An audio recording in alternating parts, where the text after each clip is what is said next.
ಮಂದಿ ಏನನ ಮಿಸ್ ಮಾಡ್ಕೇಲಿ, ಆದ್ರೆ ಚಿತ್ ಪತ್ತ ಆಫರ್ಸ್ ಅಂದ್ರೆ ಯಾರ್ಯಾರು ಮಿಸ್ ಮಾಡ್ಕಂಗಿಲ್ಲ ನೋಡಪ್ಪ. ಕಿವಿ ಒಳಗೆ ಇಟ್ಕೊಳ್ಳೋ ವೈರ್ ಇಯರ್ಫೋನ್ ಬರೀ 20 ರೂಪಾಯಿಗೆ ಸಿಗಕ್ ಕುಂತವ. ಎಲ್ಲಿ ಅಂತ ಹೇಳ್ತೀನಿ, ವಿಡಿಯೋ ಅಂದ್ರೆ ಮುಗ್ಯ ತನಕ ನೋಡ್ರಿ. ನಮಸ್ಕಾರ, ನೀವು ನೋಡ್ತಾ ಇದ್ದೀರಾ ಮೇಘಾ ನ್ಯೂಸ್. ಮೊದಲಿಗೆ ಹೆಡ್ಲೈನ್ಸ್. ಕೇಂದ್ರ ಬಿಜೆಪಿ ನೇತೃತ್ವದ ಸರ್ಕಾರದಿಂದ ಚರ್ಚೆ ಇಲ್ಲದೆ ಮಸೂದೆಗಳಿಗೆ ಅಂಗೀಕಾರ. ಖಾಸಗಿತನ ಆರ್ಥಿಕ ಹಕ್ಕು ಕಸಿದುಕೊಳ್ಳುವ ಯತ್ನ. ಸಂಸದ ಜಯಕುಮಾರ್ ನಾಯಕ್ ಆರೋಪ. ಎಸ್ಸಿ ಎಸ್ಟಿ ಮೀಸಲಾತಿಗೆ ಬಿಜೆಪಿ ಕೊಡುಗೆ ಏನು? ಬಹಿರಂಗ ಚರ್ಚೆಗೆ ಬಿಜೆಪಿ ನಾಯಕರಿಗೆ ವಿಎಸ್ ಉಗ್ರಪ್ಪ ಆಹ್ವಾನ. ಜಿಲ್ಲೆಗೆ ಸಚಿವ ಸ್ಥಾನ ನೀಡದಿರಲು ನಾನು ಕಾರಣನಲ್ಲ, ವರಿಷ್ಠರ ನಿರ್ಧಾರ. ಎನ್ಎಸ್ ಬೋಸರಾಜ್. ವಾಲ್ಮೀಕಿ ನಾಯಕ ಸಮಾಜದಿಂದ ಪ್ರತಿಭಾ ಪುರಸ್ಕಾರ. ವಿದ್ಯಾರ್ಥಿಗಳಿಗೆ ಪ್ರತಿಭಾ ಪುರಸ್ಕಾರ ಪ್ರೇರಣೆಯಾಗಲಿ. ದದ್ದಲ್ ಬಸನಗೌಡ. ವಿಶೇಷ ವರ್ಗದ ಜನರಿಗೆ ವಸತಿ ನಿವೇಶನ ಹಂಚಿಕೆಗೆ ಆಗ್ರಹಿಸಿ ಆಗಸ್ಟ್ 13ರಂದು ಅಹೋರಾತ್ರಿ ಧರಣಿ. ನರಸಿಂಹನು. ಆಗಸ್ಟ್ 10ರಂದು ಸಂಗೀತ, ನಾಟಕ, ಸಾಂಸ್ಕೃತಿಕ ಕಾರ್ಯಕ್ರಮ. ಪಂಪಾಪತಿ ಹೂಗಾರ. ಅಂಗಡಿ ಬಂದ್ ಮಾಡಿ ತೆರಳಿದ ಮಾಲೀಕ. ಬೀಜ ಕೀಟನಾಶಕ ಖರೀದಿಗೆ ಬಂದ ರೈತರ ಪ್ರತಿಭಟನೆ. ಮತ್ತು ರಾಹುಲ್ ಗಾಂಧಿಯವರೊಂದಿಗೆ ಸಂವಾದ. ಕಾಂಗ್ರೆಸ್ ಪಕ್ಷದಿಂದ ಎಲ್ಇಡಿ ಪರದೆ ಮೂಲಕ ವೀಕ್ಷಣೆ. ಕೇಂದ್ರ ಬಿಜೆಪಿ ಸರ್ಕಾರ ಕಾಯ್ದೆಗಳಿಗೆ ತಿದ್ದುಪಡಿ ಮಸೂದೆ ಮಂಡನೆ ಹೆಸರಿನಲ್ಲಿ ಜನರ ಖಾಸಗಿತನ, ಆರ್ಥಿಕ ಹೊರೆಯಾಗುವ ನಿರ್ಧಾರ ಕೈಗೊಂಡು ಉತ್ತರದಾಯಿತ್ವವನ್ನೇ ಮರೆತಿದೆ. ದೇಶದ ಪ್ರಧಾನಿ ನರೇಂದ್ರ ಮೋದಿ ಹಾಗೂ ಗೃಹ ಸಚಿವ ಅಮಿತ್ ಶಾ ಸಂಸತ್ನಲ್ಲಿ ಸದಸ್ಯ ಆಕ್ಷೇಪಣೆಗಳಿಗೆ ಉತ್ತರ ನೀಡದೆ ಮರೆಮಾಚುತ್ತಿದ್ದಾರೆ ಎಂದು ಸಂಸದ ಜಿ ಕುಮಾರ್ ನಾಯಕ್ ಆರೋಪಿಸಿದರು. ಅವರಿಂದು ಮಾಧ್ಯಮಗೋಷ್ಠಿ ಉದ್ದೇಶಿಸಿ ಮಾತನಾಡಿ, ಸಂಸತ್ ಪ್ರಾರಂಭವಾದಾಗಿನಿಂದ ವಿದ್ಯಾರ್ಥಿ ಯುವಜನರ ಮೇಲೆ ನಡೆದ ದಾಳಿಯ ಕುರಿತು ಮಾತನಾಡಲು ಬಿಜೆಪಿ ನೇತೃತ್ವದ ಸರ್ಕಾರ ಸಿದ್ಧವಿಲ್ಲ. ಯುವಕರು ನಡೆಸಿದ ಹೋರಾಟ ದಿಢೀರ್ ನಡೆದುದಲ್ಲ. ಸುಮಾರು ದಿನಗಳಿಂದ ನಡೆದ ಹೋರಾಟಕ್ಕೆ ಸರ್ಕಾರ ಸ್ಪಂದಿಸದೆ ಹೋದಾಗ ಸಂಸತ್ ಮುತ್ತಿಗೆ ನಡೆದಿದೆ. ಆದರೆ ಕೇಂದ್ರಾಡಳಿತ ಪ್ರದೇಶವಾಗಿರುವ ದೆಹಲಿಯಲ್ಲಿ ನಡೆದ ಘಟನೆ ಅಮಾನವೀಯವಾಗಿದ್ದು, ಕೇಂದ್ರದ ಗೃಹ ಸಚಿವರು ಉತ್ತರವೇ ನೀಡಲು ಮುಂದಾಗಿಲ್ಲ. 7 ಮಸೂದೆಗಳನ್ನು ಗದ್ದಲ ಮಧ್ಯೆಯೂ ಅಂಗೀಕಾರ ನೀಡಿರುವುದು ಪ್ರಜಾಪ್ರಭುತ್ವ ವ್ಯವಸ್ಥೆಗೆ ಮಾರಕವಾದ ಬೆಳವಣಿಗೆಯಾಗಿದೆ. ತೆರಿಗೆ ಮತ್ತು ಇತರೆ ಕಾನೂನುಗಳ ಕಾಯ್ದೆ ಮತ್ತು ಬ್ಯಾಂಕ್ ಬುಕ್ ಅಸೆಟ್ಸ್ ಕಾಯ್ದೆಯಡಿ ಸರ್ಕಾರವೇ ಒತ್ತಡಕ್ಕೆ ಸಿಲುಕಿ ಅಂಗೀಕಾರಗೊಳಿಸಿದೆ. ಡಿಜಿಟಲೈಸೇಷನ್ ಕುರಿತು ಪ್ರಚಾರ ಪಡೆದ ಮೋದಿಯವರು ಇಲ್ಲಿಯವರೆಗೆ ಉಚಿತ ಯುಪಿಎ ಸೇರಿ ಇತರೆ ಆರ್ಥಿಕ ವಹಿವಾಟು ಆಪ್ಗಳ ಮೇಲೆ ಕರ ವಿಧಿಸಲು ಮುಂದಾಗಿದೆ. ದೇಶಭಕ್ತಿ ಕುರಿತು ಮಾತನಾಡುವ ನಾಯಕರುಗಳು ಮಾಸ್ಟರ್ ವೀಸಾ ಕಾರ್ಡ್ಗಳ ಜಾರಿಗೆ ನೆರೆ ದೇಶದ ಒತ್ತಡವೇ ಕಾರಣವಾಗಿದೆ. ಪ್ರಧಾನಿ ಎದೆಗಾರಿಕೆಯಿಂದ ವಿರೋಧಿಸುತ್ತಿಲ್ಲ ಏಕೆ ಎಂದು ಪ್ರಶ್ನಿಸಿದರು. ಬ್ರೆಜಿಲ್ ದೇಶದಲ್ಲಿರುವ ಪಿಕ್ಸ್ ಆಪ್ ಅಲ್ಲಿನ ಪ್ರಧಾನಿ ವಿರೋಧಿಸಿದ್ದಾರೆ. ಆದರೆ ಭಾರತದಲ್ಲಿ ಯುಪಿಎ ವಹಿವಾಟಿನ ಮೇಲೆ ವಿಧಿಸುವ ಕರವನ್ನು ಏಕೆ ತಡೆಯುತ್ತಿಲ್ಲ ಎಂದರು. ಇನ್ನು ಬ್ಯಾಂಕರ್ಸ್ ಬುಕ್ಸ್ ತಿದ್ದುಪಡಿ ಕಾಯ್ದೆಯಡಿ ಇಲ್ಲಿಯವರೆಗೆ ಬ್ಯಾಂಕ್ ಖಾತೆಗಳ ಪರಿಶೀಲನೆ ಎಸ್ಪಿ ಹಂತದ ಅಧಿಕಾರಿಗೆ ಇರುವ ಅಧಿಕಾರವನ್ನು ಸಬ್ ಇನ್ಸ್ಪೆಕ್ಟರ್ ಹಂತದ ಅಧಿಕಾರಿಗೆ ವಹಿಸುವ ಮೂಲಕ ಖಾಸಗಿ ಹಕ್ಕನ್ನು ದಮನ ಮಾಡಲು ಸರ್ಕಾರ ಹೊರಟಿದೆ. ಜನರ ಮೇಲೆ ಆಗುತ್ತಿರುವ ಆರ್ಥಿಕ ಹೊರೆಯನ್ನು ನಿಯಂತ್ರಿಸಲು ಸರ್ಕಾರಕ್ಕೆ ಸಾಧ್ಯವಾಗುತ್ತಿಲ್ಲ. ಯುವಕರು, ಸಾರ್ವಜನಿಕರು ಎದುರಿಸುತ್ತಿರುವ ಸಮಸ್ಯೆಗಳ ಕುರಿತು ಸರ್ಕಾರ ಚರ್ಚೆಗೆ ಸಿದ್ಧವಿಲ್ಲ ಎಂದರು. ಅವರು ನಮ್ಮೆಲ್ಲ ಇದಕ್ಕೆ ಸಂಸತ್ಗೆ ಚಲೋ ಅಂತೇಳಿ ಒಂದು ಕಾರ್ಯಕ್ರಮ ಹಮ್ಮಿಕೊಂಡಿದ್ರು. ಅದಾದ ನಂತರ ಅಲ್ಲಿ ಏನು ಘಟನೆ ನಡೀತು ಅತ್ಯಂತ ವಿಷಾದನೀಯವಾದ ಘಟನೆ ಅಂತ ನಮಗೆ ನಾವು ಹೇಳ್ತಾ ಇರೋದು. ತದನಂತರ ನಮ್ಮ ಕಾರ್ಯಕಲಾಪಕ್ಕೆ ಸರಿಯಾಗಿ ಸ್ಪಂದನೆಯನ್ನು ಆಡಳಿತ ಪಕ್ಷ ಕೊಡ್ತಾ ಇಲ್ಲ. ಆದ್ದರಿಂದ ಹಲವಾರು ಬಾರಿ ನಾವು ಅಡ್ಜರ್ಮೆಂಟನ್ನು ನಾವು ನೋಡ್ತಾ ಇದ್ದೀವಿ. ನಾವು ಕಾಂಗ್ರೆಸ್ ಆಗಿಯೇ ಇನ್ನಿತರ ಎಲ್ಲ ಪಕ್ಷಗಳು ಮುಖ್ಯವಾಗಿ ಆಡಳಿತ ಪಕ್ಷವನ್ನು ಕೇಳ್ತಾ ಇರೋದು ಇಷ್ಟೇ. ನಾವು ಏನು ಘಟನೆಗಳು ನಡೆದವು ಡೆಲ್ಲಿನಲ್ಲಿ, ಅದು ಡೆಲ್ಲಿನಲ್ಲಿ ಅತ್ಯಂತ ಹತ್ತಿರದಲ್ಲಿ ಜಂತರ್ ಮಂತರ್ ಅನ್ನೋದು ನಮ್ಮ ಪಾರ್ಲಿಮೆಂಟಿಗೆ ಅತ್ಯಂತ ಸಮೀಪದಲ್ಲಿರುವಂಥದ್ದು. ಮತ್ತು ಆ ಮಕ್ಕಳು ಎಲ್ಲ ನಮ್ಮ ಇದು ಕಡೆಗೆ ಬರ್ತಾ ಇದ್ದಂಥದ್ದು, ಯುವಕರು ಯುವತಿಯರು ನಮ್ಮ ಪಾರ್ಲಿಮೆಂಟ್ಗೆ ಬರ್ತಾ ಇದ್ದಂಥದ್ದು. ಇದು ಆವತ್ತಿನ ದಿವಸ ಅಚಾನಕ್ಕಾಗಿ ಏಕಾಏಕಿ ನಡೆದಂಥ ಘಟನೆ ಅಲ್ಲ. ಅದು ಸುಮಾರು 45 ದಿವಸಗಳಿಂದ ಆ ರೀತಿಯ ಒಂದು ಕಾರ್ಯಕ್ರಮ ಜರುಗ್ತಾ ಇತ್ತು. ಅದನ್ನು ಹ್ಯಾಂಡಲ್ ಮಾಡೋದು, ಅದನ್ನು ಯಾವ ರೀತಿ ನಾವು ಅದನ್ನು ಯುವಕರ ಜೊತೆ ಸಂವಾದ ಮಾಡಬಹುದಾಗಿತ್ತು, ಯಾವ ರೀತಿಯ ಹಲವಾರು ಅವಕಾಶಗಳನ್ನು ಯಾವ ರೀತಿ ಇನ್ನೂ ಸಮಾಧಾನವನ್ನು ಕಂಡುಕೊಳ್ಳಲಿಕ್ಕೆ ಅವೆಲ್ಲವನ್ನು ಬಿಟ್ಕೊಟ್ಟು ಕೊನೆಗೆ 20ನೇ ತಾರೀಕಿನಂದು ನಮ್ಮ ಬಹುಶಃ ನಮ್ಮ ಭಾರತದ ಚರಿತ್ರೆಯಲ್ಲೇ ಈ ರೀತಿ ಒಂದು ಪಾರ್ಲಿಮೆಂಟಿಗೆ ಹತ್ತಿರವಾದಲ್ಲಿ ಈ ರೀತಿಯ ಒಂದು ಘಟನೆ ನಡೆದಿತ್ತು ಅಂತೇಳಿ ನಮಗೆ ಅನಿಸ್ತಾ ಇದೆ. ಆ ದೃಷ್ಟಿಯಿಂದ ಅದಕ್ಕೆ ಉತ್ತರದಾಯಿತ್ವವನ್ನು ಅಕೌಂಟಬಿಲಿಟಿ ಬೇಕು ಅಂತೇಳಿ ನಮ್ಮ ಕಾಂಗ್ರೆಸ್ ಪಕ್ಷ ಕೇಳ್ತಾ ಇರೋಂಥದ್ದು. ನಾವು ಕೇಳೋದಿಷ್ಟೇ, ಕೇಂದ್ರ ಆಡಳಿತ ಪ್ರದೇಶ ಅಂದರೆ ಡೆಲ್ಲಿನಲ್ಲಿ ಕಾನೂನು ಮತ್ತು ಸುವ್ಯವಸ್ಥೆಯ ಜವಾಬ್ದಾರಿಯನ್ನು ಹೊತ್ತಿರುವಂಥವರು ನಡೀತಾ ಇರುವಂಥ ಒಂದು ಸಂಸತ್ತಿನ ಅಧಿವೇಶನದಲ್ಲಿ ವಿರೋಧ ಪಕ್ಷಗಳಿಗಾಗಲಿ ಅಥವಾ ತನ್ಮೂಲಕ ಅಂದರೆ ಇಡೀ ಇನ್ಫ್ಯಾಕ್ಟ್ ನಮಗೇನು ಹೇಳೋದು, ಆಡಳಿತ ಪಕ್ಷದವರು ಕೂಡ ಆ ಘಟನೆಗಳ ಸರಮಾಲೆಯನ್ನು ವಿವರಿಸಿ ಹೇಳುವಂಥ ಅವಶ್ಯಕತೆ ಇರ್ತದೆ. ತನ್ಮೂಲಕ ಅವರ ದೇಶದ ಜನತೆಗೆ ಕೂಡ ಉತ್ತರದಾಯಿತ್ವವನ್ನು ಕೊಡುವಂಥದ್ದು ಒಂದು ಪ್ರಜಾಸತ್ತಾತ್ಮಕ ಪ್ರಕ್ರಿಯೆ. ಅದರಿಂದ ಅವರು ದೂರ ಉಳಿದಿರುವಂಥದ್ದು ನಮಗೆ ಬಹಳ ಬೇಜಾರು ತರುವಂಥ ವಿಷಯ. ಅದನ್ನೇ ಒತ್ತಾಯ ಮಾಡಿ ನಾವು ಹೇಳ್ತಾ ಇರೋಂಥದ್ದು. ಇನ್ನೂ ಹಲವಾರು ವಿಷಯಗಳು ನಮಗೆ ತೆಗೆದುಕೊಳ್ಳುವಂಥದ್ದು ಮತ್ತು ಸಾರ್ವತ್ರಿಕವಾಗಿ ಆಂದೋಲನ ಮಾಡುವಂಥದ್ದು ವಿಷಯಗಳಿದ್ದರೂ ಕೂಡ ನಾವು ಮುಖ್ಯವಾಗಿ ಒಂದು ಉತ್ತರದಾಯಿತ್ವವನ್ನು ಪ್ರಶ್ನೆ ಮಾಡ್ತಾ ಇದ್ದೀವಿ. ನಾವು ಕೇಳಬೇಕಾಗಿರುವಂಥ ಉತ್ತರ ಹೇಳಿ ಅಂತ ನಾವು ಹೇಳ್ತಾ ಇಲ್ಲ. ಅನ್ನೇ ಸರ್ಮಾಲೆ ಯಾವ ರೀತಿ ಆಯಿತು ಅನ್ನೋದನ್ನು ಹೇಳಿ, ಮತ್ತು ಯಾಕೆ ಒಂದು ಬರ್ಬರವಾದಂಥ ಒಂದು ಲಾಠಿ ಚಾರ್ಜ್ ಆಗಬೇಕಂತ ಪ್ರಸಂಗ ಬಂತು, ಮತ್ತು ಯುವಕರು ಯುವತಿಯರಂದ ನೋಡ್ದೇನೆ ಹೆಣ್ಮಕ್ಳಿಗೆ ನಡೆಸ್ಕೊಂಡಂಥ ಒಂದು ರೀತಿಯನ್ನು ಕೂಡ ಸರಿಯಾದ ಉತ್ತರ ಹೇಳಬೇಕಾಗುತ್ತೆ, ಯಾವ ರೀತಿ ಆಯಿತು ಹೀಗೆ ಅಂತ ಹೇಳಿ. ಮತ್ತು ಮುಂದುವರೆದು ದೇಶದ ಪಾರ್ಲಿಮೆಂಟಿನ ಪಕ್ಕದಲ್ಲಿ ನಮ್ಮ ಯುವಕರ ಮೇಲೆ ಪೆಲೆಟ್ ಗನ್ ಅನ್ನ ಚಲಾವಣೆ ಮಾಡುವಂಥ ಒಂದು ಏನೋ ಪರಿಸ್ಥಿತಿ ಎದುರಾಯಿತು. ಇದೆಲ್ಲವನ್ನ ಯಾರಾದ್ರೊಬ್ಬರು ಉತ್ತರ ಹೇಳಬೇಕು. ನಮ್ಮ ಪ್ರಕಾರ ಅಂದರೆ ಈ ಒಂದು ವ್ಯವಸ್ಥೆಯ ಪ್ರಕಾರ ಅದು ನೇರವಾಗಿ ಉತ್ತರದಾಯಿತ್ವ ಇರುವಂಥದ್ದು ನಮ್ಮ ಗೃಹ ಮಂತ್ರಿಗಳಿಗೆ, ಹೋಮ್ ಮಿನಿಸ್ಟರ್ಗೆ ಇದಕ್ಕೆ ಉತ್ತರ ಕೊಡಬೇಕಂತ ಒಂದು ಅವಶ್ಯಕತೆ ಇರ್ತದೆ. ಅದು ಅವರು ಮಾಡಬೇಕು ಅಂತೇಳಿ ನಾವು ಕೋರ್ತಾ ಇದ್ದೀವಿ. ಪಾರ್ಲಿಮೆಂಟ್ಗೆ ಅವರು ಪ್ರತಿನಿತ್ಯ ಬರ್ತಾ ಇದ್ದಾರೆ, ತಮ್ಮ ಕೋಣೆಯಲ್ಲಿಗೆ ಕೂತ್ಕೊಂಡು ವಾಪಸ್ ಹೋಗ್ತಾ ಇದ್ದಾರೆ. ಅದೇ ರೀತಿ ಪ್ರಧಾನಮಂತ್ರಿಗಳು ಕೂಡ ಆರಂಭದಲ್ಲಿ ಒಂದು ಕ್ಷಣ, ಒಂದು 2-3 ನಿಮಿಷಗಳ ಕಾಲ ಬಂದು ಪ್ರಾರ್ಥನೆಯನ್ನು ಹೇಳಿ ತದನಂತರ ಅವರು ನಿರ್ಗಮಿಸ್ತಾ ಇದ್ದಾರೆ. ಅದಾದಮೇಲಿಂದ ಅವರು ನಾವು ನೋಡೇ ಇಲ್ಲ. ಈ ಎರಡು ವಿಷಯಗಳು ಇಲ್ಲ, ಪ್ರಧಾನಮಂತ್ರಿಗಳು ಬೇಡ, ನಮಗೆ ಗೃಹ ಮಂತ್ರಿಗಳು ಬಂದು ನಮಗೆ ಉತ್ತರ ಹೇಳಿದ್ರು ಸಾಕು. ನಮಗೆ ಉತ್ತರ ಅಂತ ಹೇಳಿದರೆ ಯಾಕೆ ಅಂತ ವಿವರಿಸಿ ಹೇಳಬೇಕು. ಅದಾದಮೇಲೆ ನಮಗೆ ಪ್ರಶ್ನೆಗಳಿದ್ರೆ ನಾವು ಕೇಳ್ತೀವಿ. ನಾವು ನಮ್ಮ ಮೂಗಿನ ಕೇಳ್ಬೋದು, ಅವ್ರಿಗೆ ಏನಿದೆ ಅದನ್ನು ಹೇಳಿ, ತನ್ಮೂಲಕ ದೇಶಕ್ಕೆ ಸ್ವಂತ ಕ್ಲಾರಿಟಿ ಕೊಡಲಿ.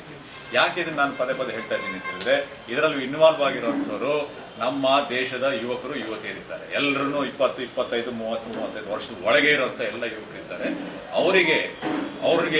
ಅವರಿಗೆ ಮನಸ್ಸಲ್ಲಿ ಹಲವಾರು ವಿಷಯಗಳು ಕಾಡ್ತಾ ಇದ್ದಾವೆ. ಅದಕ್ಕೆ ಸ್ಪಷ್ಟತೆ ಬೇಕು. ಹೀಗೆ ನಾವು ನಮಗೆ ಸಮಸ್ಯೆಗಳನ್ನ ಹೇಳ್ಕೊಳ್ಳೋದು ಹೇಗೆ, ಎಲ್ಲ ವಿಷಯಗಳು ಅವರಿಗೆ ಕಾಡ್ತಾ ಇದ್ದಾವೆ. ಅದನ್ನು ಸ್ಪಷ್ಟತೆ ಕೊಡಬೇಕು ಅಂತೇಳಿ ನಾವು ಕೋರ್ತಾ ಇದ್ದೀವಿ.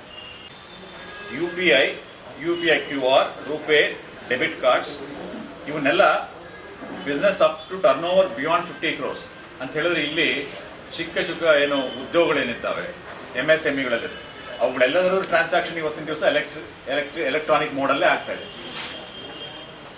ಅವನ್ನ ಕೂಡ ನೀವು ಇವತ್ತಿನ ದಿವಸ ಚಾರ್ಜ್ ಮಾಡ್ತೀವಿ ಅಂತ ಹೊರಟ್ರೆ, ನಾನು ಬಿಸ್ನೆಸ್ ಮ್ಯಾನ್ ಆಗಿ 50 ರೂಪಾಯಿ ಕೂಡ ಕಳ್ಕೊಳಕ್ಕೆ ನಂಗೆ ಇಷ್ಟ ಇಲ್ಲ.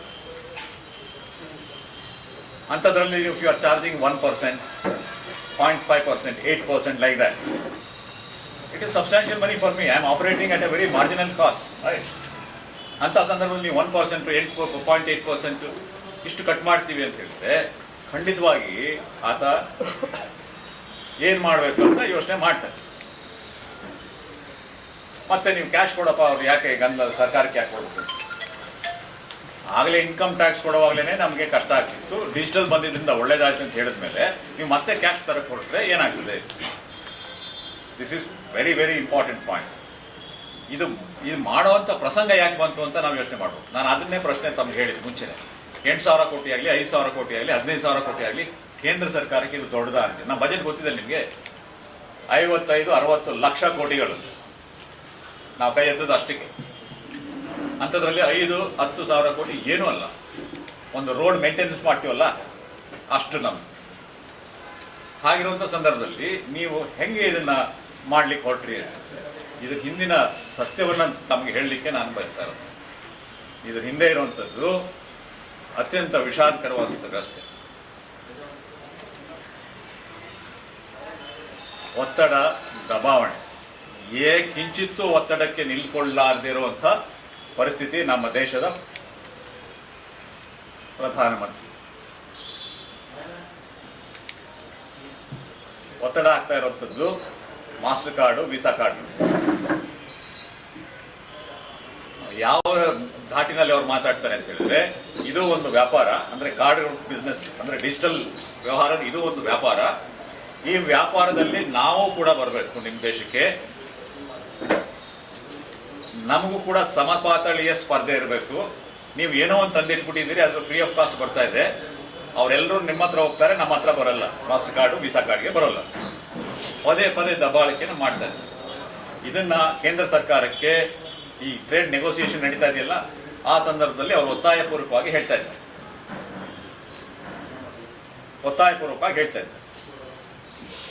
ಇದ್ರ ಬಗ್ಗೆ ಚರ್ಚೆ ಮಾಡಬೇಕು.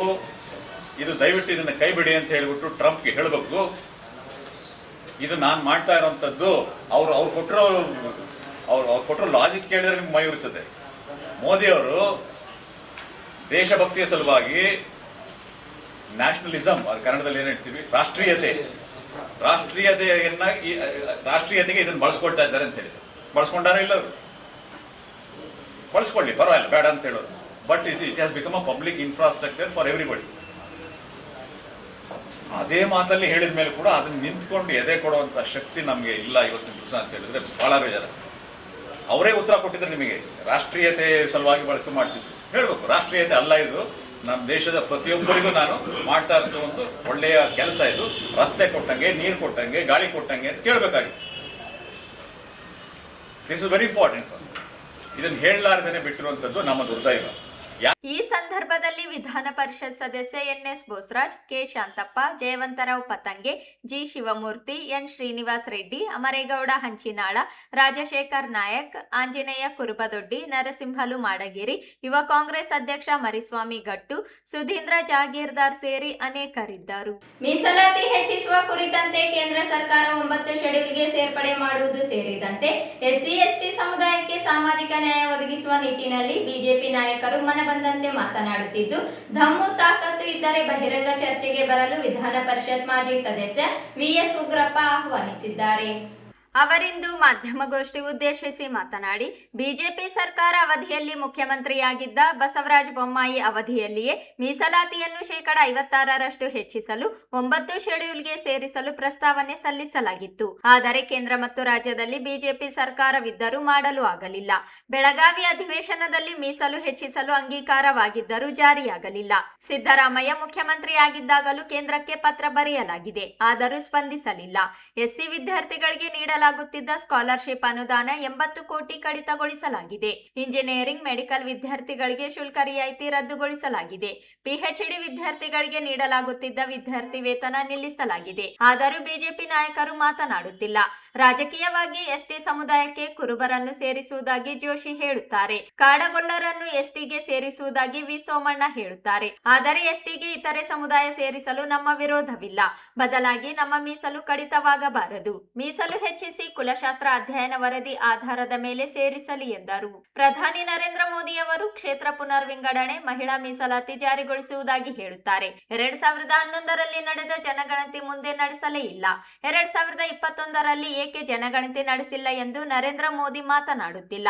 ಮಹಿಳಾ ಮೀಸಲಾತಿಯಲ್ಲಿ 3 ವರ್ಷ ಮೀಸಲು ಕಾಯ್ದಿರಿಸುವಂತೆ ಎಸ್ಸಿ ಎಸ್ಟಿ ಒಬಿಸಿಗಳಿಗೂ ಮೀಸಲು ಕ್ಷೇತ್ರದಲ್ಲಿ ನಿಗದಿಪಡಿಸಲಿ ಎಂದರು. ಚುನಾವಣೆಗಳನ್ನು ಒಂದೇ ವಾರದಲ್ಲಿ ಪೂರ್ಣಗೊಳಿಸಬೇಕು. ಆದರೆ ಬಿಜೆಪಿಯವರು ರಾಮ ಜನ್ಮಭೂಮಿ ನಿರ್ಮಾಣ ಮಾಡಿರುವುದಾಗಿ ಹೇಳುತ್ತಲೇ ರಾಮ ಜನ್ಮಭೂಮಿ ತೀರ್ಥಕ್ಷೇತ್ರ ಟ್ರಸ್ಟ್ನಲ್ಲಿ ನಡೆದ ಹಣ ದುರ್ಬಳಕೆ ಕುರಿತು ಮಾತನಾಡುತ್ತಿಲ್ಲ.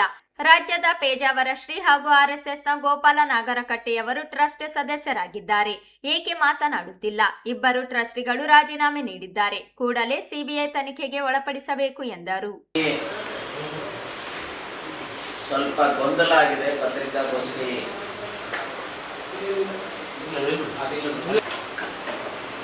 ಕಮ್ಯುನಿಕೇಟ್ ಮಾಡುವಂಥದ್ರಲ್ಲಿ ತಪ್ಪಾಗಿದ್ರೆ ಅನ್ಯಥಾ ಭಾವಿಸ್ಬೇಡಿ.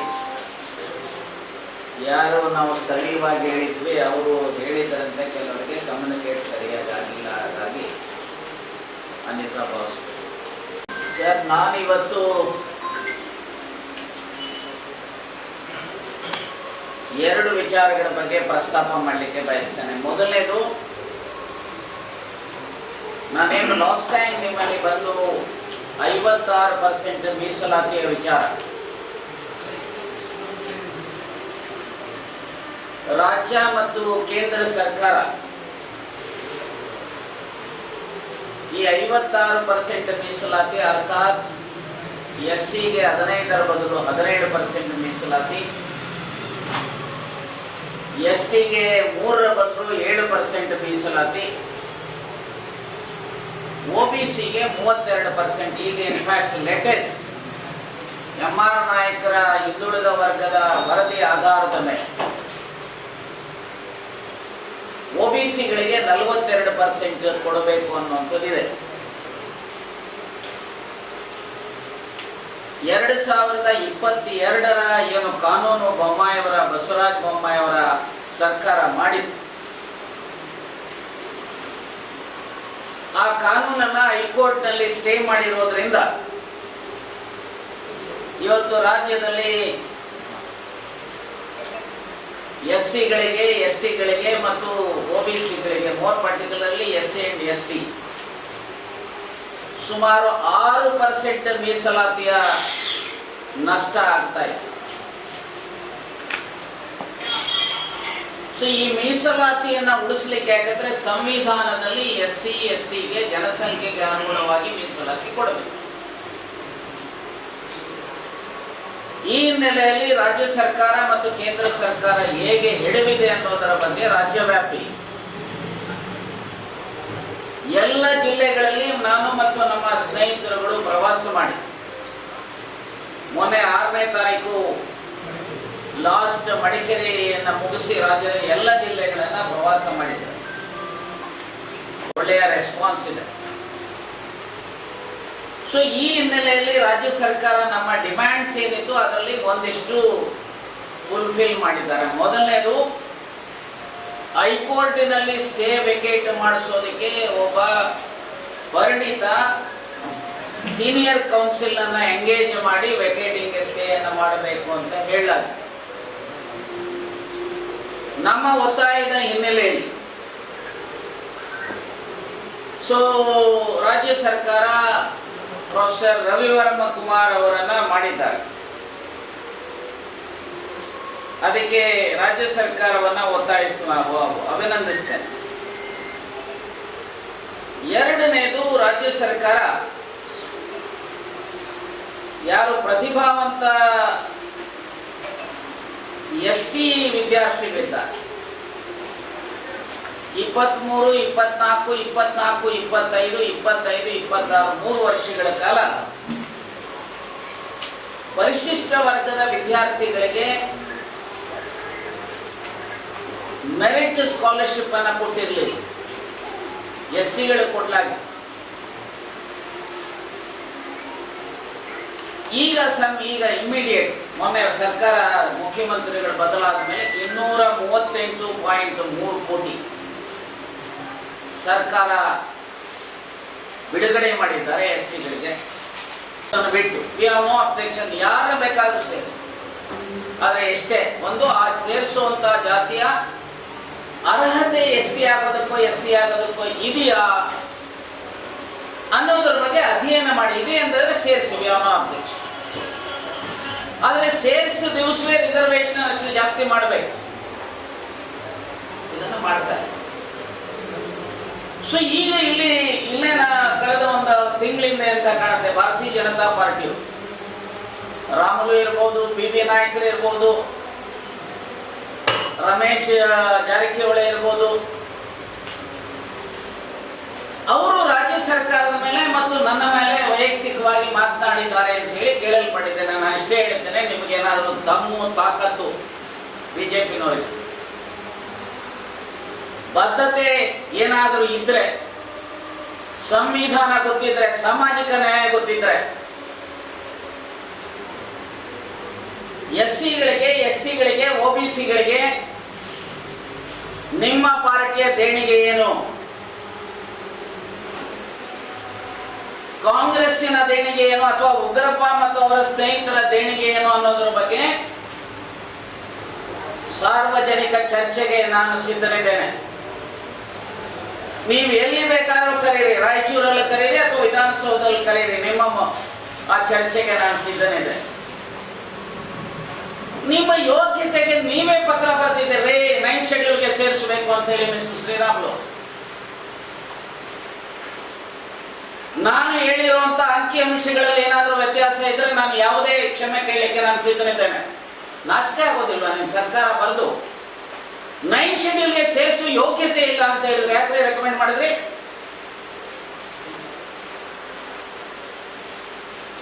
ಆ SC ST ವಿದ್ಯಾರ್ಥಿಗಳಿಗೆ ಸೆಂಟ್ರಲ್ ಗವರ್ಮೆಂಟ್ ನ ಸ್ಕಾಲರ್ಶಿಪ್ ಕೊಡಿಸೋ ಯೋಗ್ಯತೆ ಇಲ್ಲ ಅಂದ್ರೆ ಯಾಕ್ರಿ ರಾಜಕಾರಣ ಮಾಡ್ತೀರಿ?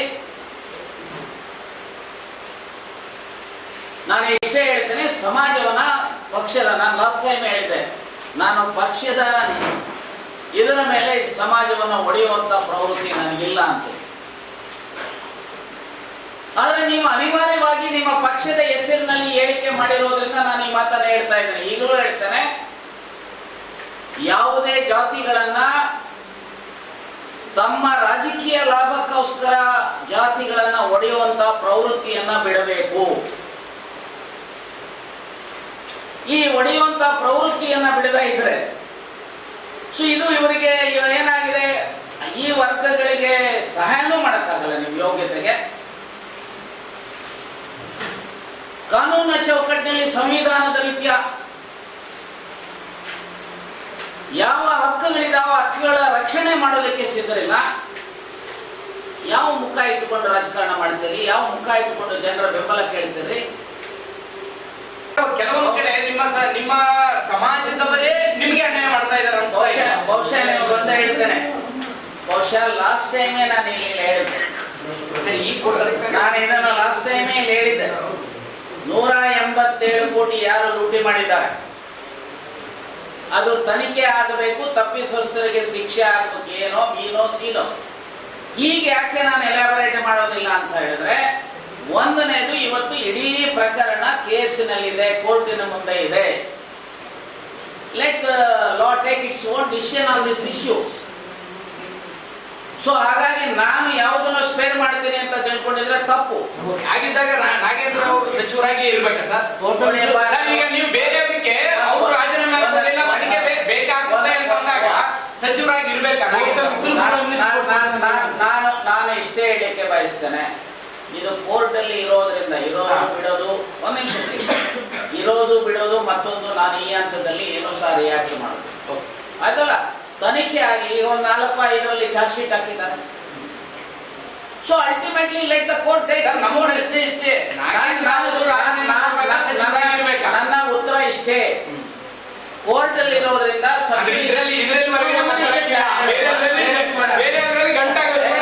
ಈ ಸಂದರ್ಭದಲ್ಲಿ ಗೊಲ್ಲಪಲ್ಲಿ ವಾಲ್ಮೀಕಿ ಆಶ್ರಮದ ಶ್ರೀ ವರದಾನೇಶ್ವರ ಸ್ವಾಮೀಜಿ, ಎನ್ ನರಸಿಂಹಯ್ಯ, ಸುರೇಶ್ ನಾಯಕ, ಗೌರಂಪೇಟೆ, ದೇಸಾಯಿ, ರಾಜಪ್ಪ, ಹನುಮಂತಪ್ಪ, ಡಾಕ್ಟರ್ ವಿಕಾಸ್, ರಘುವೀರ ನಾಯಕ ಇದ್ದರು. ಜಿಲ್ಲೆಗೆ ಸಚಿವ ಸ್ಥಾನ ನೀಡುವ ಕುರಿತಂತೆ ಎಐಸಿಸಿ ಅಧ್ಯಕ್ಷರು ಕಾರ್ಯದರ್ಶಿಗಳನ್ನು ಭೇಟಿ ಮಾಡಿ ಮನವಿ ಮಾಡಲಾಗಿತ್ತು. ಸಚಿವ ಸ್ಥಾನ ನೀಡದೇ ಇರುವುದು ಅನ್ಯಾಯವಲ್ಲ ಎಂದು ವಿಧಾನ ಪರಿಷತ್ ಸದಸ್ಯ ಎನ್ಎಸ್ ಬೋಸರಾಜು ಸಮರ್ಥಿಸಿಕೊಂಡರು. ಅವರಿಂದು ಮಾಧ್ಯಮಗಳೊಂದಿಗೆ ಮಾತನಾಡಿ, ಸಂಸದರ ನೇತೃತ್ವದಲ್ಲಿ ಜಿಲ್ಲೆಗೆ ಸಚಿವ ಸ್ಥಾನ ನೀಡುವಂತೆ ಒತ್ತಾಯಿಸಲಾಗಿತ್ತು. ಬೇರೆಯವರು ಸಹ ಸಚಿವ ಸ್ಥಾನ ಕೇಳಿದ್ದರಲ್ಲಿ ತಪ್ಪಿಲ್ಲ. ಸಿಂಧನೂರಿನವರು ಕೊಪ್ಪಳ ಸಂಸದರ ನೇತೃತ್ವದಲ್ಲಿ ಸಚಿವ ಸ್ಥಾನಕ್ಕೆ ಬೇಡಿಕೆ ಸಲ್ಲಿಸಿದ್ದರು. ಅದರಲ್ಲಿ ತಪ್ಪೇನಿಲ್ಲ. ಸಚಿವ ಸ್ಥಾನ ನೀಡುವುದು ಪಕ್ಷದ ವರಿಷ್ಠರಿಗೆ ಬಿಟ್ಟಿದ್ದು. ನಾನು ಸಚಿವ ಸ್ಥಾನ ನನಗೆ ನೀಡಬೇಕೆಂದು ಕೇಳಿಲ್ಲ. ಜಿಲ್ಲೆಗೆ ಸಚಿವ ಸ್ಥಾನ ನೀಡಬೇಕೆನ್ನುವ ಒತ್ತಾಯ ಮಾಡಲಾಗಿದೆ. ಕಳೆದ ಬಾರಿ ಸಚಿವ ಸ್ಥಾನ ನೀಡಿದ್ದರು. ಈಗ ಮತ್ತೆ ಸಚಿವ ಸ್ಥಾನ ಬೇಕೆಂದು ಕೇಳಿಲ್ಲ. ಬೇರೆಯವರಿಗೆ ಒತ್ತಾಯ ಮಾಡಿದ್ದರು. ಯಾರಿಗೂ ಸಚಿವ ಸ್ಥಾನ ನೀಡಬಾರದೆಂದು ಎಲ್ಲಿಯೂ ಹೇಳಿಲ್ಲ. ಸಚಿವ ಸ್ಥಾನವೇ ಅಂತಿಮವಲ್ಲ. ರಾಯಚೂರು ಜಿಲ್ಲೆಯಂತೆ ಯಾದಗಿರಿ ಸೇರಿದಂತೆ ಅನೇಕ ಜಿಲ್ಲೆಗಳಿಗೂ ಅವಕಾಶ ಸಿಕ್ಕಿಲ್ಲ. ಎಲ್ಲವನ್ನೂ ಸರಿಪಡಿಸುವ ಕೆಲಸ ಪಕ್ಷದ ವರಿಷ್ಠರು ಮಾಡಲಿದ್ದಾರೆ ಎಂದರು. ಲೋಕಸಭಾ ಸದಸ್ಯತ್ವ ನಾನು ಹೇಳಿದ್ರೆ ನನಗೆ ಬೇಕಾಗಿಲ್ಲ ಅಂತ ಹೇಳಿ ಬಂದಿಲ್ಲ. ನಾನು ಪ್ರಮಾಣದಲ್ಲಿ ನನಗೆ 56 ವರ್ಷದಿದ್ದೀನಿ ಪಕ್ಷದಲ್ಲಿ, ಅದಕ್ಕೆ ಹೇಳ್ತೇನೆ. ನಂದು ಸ್ಪಷ್ಟ ತಿಳ್ಕೊಂಡ್ರೆ ನಾನು ಫೆಬ್ರವರಿ ತಿಂಗಳಿನಲ್ಲಿ ಹೈಕಮಾಂಡ್ ಹೋಗಿ ಹೇಳಿ ಬಂದಿಲ್ಲ. ಮೊದಲು ಏನು ನಡೀತಾ ಇದೆ ಅದನ್ನೆಲ್ಲ ಸರಿಪಡಿಸಿದ್ರೆ ಪಕ್ಷಕ್ಕೆ ಹಾನಿ ಆಗ್ಬಾರ್ದು, ಆಡಳಿತಕ್ಕೆ ಹಾನಿ ಆಗ್ಬಾರ್ದು. ನಾವು ಸ್ಯಾಕ್ರಿಫೈಸ್ ಮಾಡಿ ನಾವು 3-4 ಮಂದಿ ತಯಾರಿದ್ವಿ. ನೀವು ಯಾರ್ದಾನ ಆಗ್ಬೇಕಂತ ಮಾತುಗಳು ಕೊಟ್ಟು ಅದು ಮಾಡೋದನ್ನು ಹೇಳಬೇಕು. ಅಲ್ಲ ಸರ್, ನೀವು ಹೈಕಮಾಂಡ್ ಹೇಳೋಕೆ ಬಹುಶಃ ಕನ್ಫ್ಯೂಸ್ ಮಾಡಿಕೊಳ್ಬೇಕು. ನಿಮಗೆ ಬೇಕಾಗಿಲ್ಲ ಅನ್ನೋದನ್ನ ಜಿಲ್ಲೆಗೆ ಬೇಕಿಲ್ಲ ಅಂತ ತಗೊಂಡ್ಬಿಟ್ರೆ ಆ ರೀತಿ ನೀವು ಒಂದು ಕೊಟ್ಟಿಲ್ಲ ಸರ್. 4 ಮಂದಿ ಇರ್ತಾರೆ ಇಲ್ಲಿ. ಕಾಂಗ್ರೆಸ್ಸಿನ ಬಲ ಸ್ವಲ್ಪ ನಂದು ನಾನು ಹೇಳ್ಬೋದು, ಯಾವುದೇ ಪಕ್ಷದಲ್ಲಿ ಹೈಕಮಾಂಡ್ ಇರ್ತಕ್ಕಂಥದ್ರ ನಾವು ಚಿಲ್ಲರಾಗಿ ಕಾಣೋದಿಲ್ಲ, ಕೆಲವರು ಕಾಣ್ತಾರೆ. ನಾನು ಚಿಲ್ಲರಾಗಿ ಕಾಣೋದಕ್ಕೆ ಎಲ್ಲ ಹೇಳಿದ್ರೆ 56 ವರ್ಷದ ಉಳ್ಕೊಂಡಿದ್ದೀನಿ. ನಾನು ಯಾರ ವೇಷ ಎಂದು ಯಾವ ಸಂದರ್ಭದಲ್ಲಿ ಹೇಳಕ್ಕೆ ಹೋಗೋದಿಲ್ಲ. That is my principle. ಯಾರು ಈಗಲಿಷ್ಟಾಗೂ ನಾನು ಎಂದು ನನ್ನ ಜೀವನದಲ್ಲಿ ಮಾತಾಡಲಿ. ಇವತ್ತು ನನಗೆ ನಿಮ್ಮ ಮುಂದೆ ಮಾತಾಡಿದ್ರೆ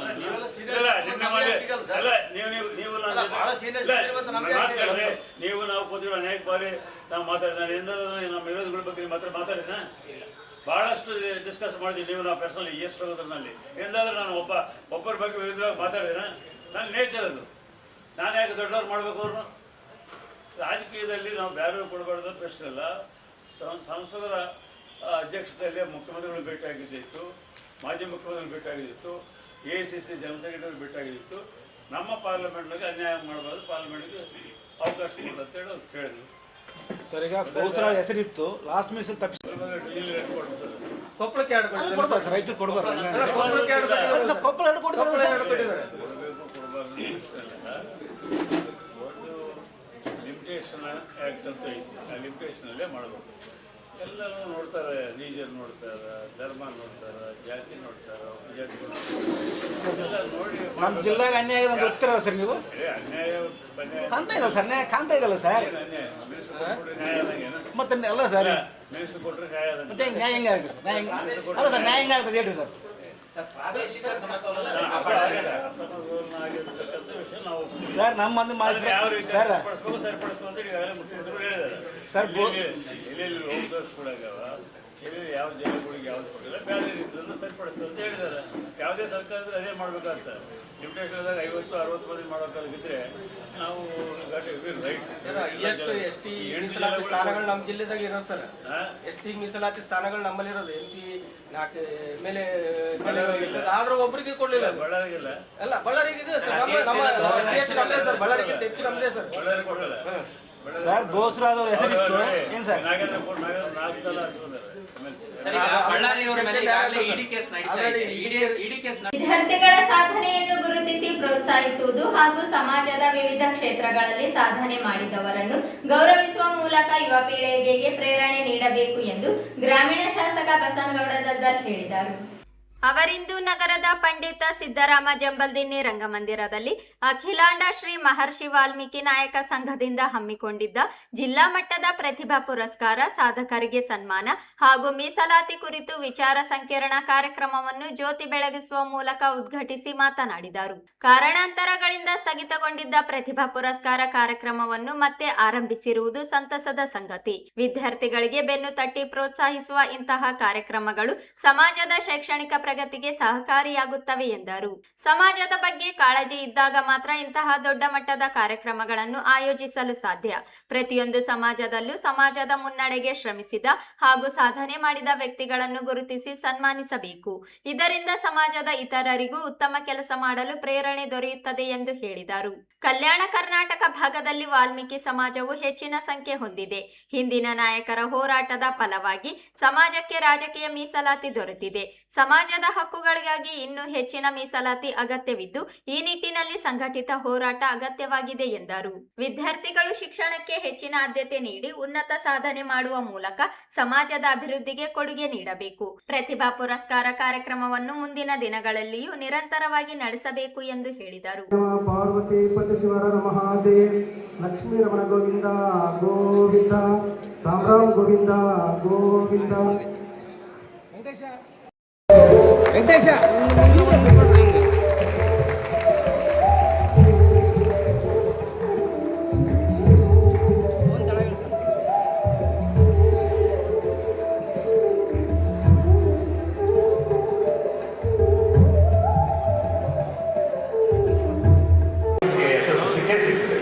ನಾನಾದರೂ ವಾಲ್ಮೀಕಿ ಜನಾಂಗ ಕ್ಷೇತ್ರ IAS ಅಲ್ಲಿ ನನ್ನ ಕೆಲಸ ಮಾಡಲಿಕ್ಕೆ ಅವಕಾಶ ದೊರಕಿ ಇವತ್ತು ದಿವಸ ನಿಮ್ಮ ಪ್ರೀತಿ ಆಚರಣೆ ಮತ್ತು ನಮ್ಮ ವಿಷಯಗಳನ್ನ ಏನು ಕುಂದುಕೊರತೆಗಳಿದ್ದಾವೆ ಅವುಗಳು ಅದನ್ನ ರಾಜ್ಯದ ಬಗ್ಗೆ ಮಾತಾಡಲಿಕ್ಕೆ ಅವಕಾಶ ದೊರೆತಿರುವಂಥದ್ದು ಆದ್ದರಿಂದ ಅದನ್ನು ನೀವು ಪಡೆದುಕೊಳ್ಳಿ.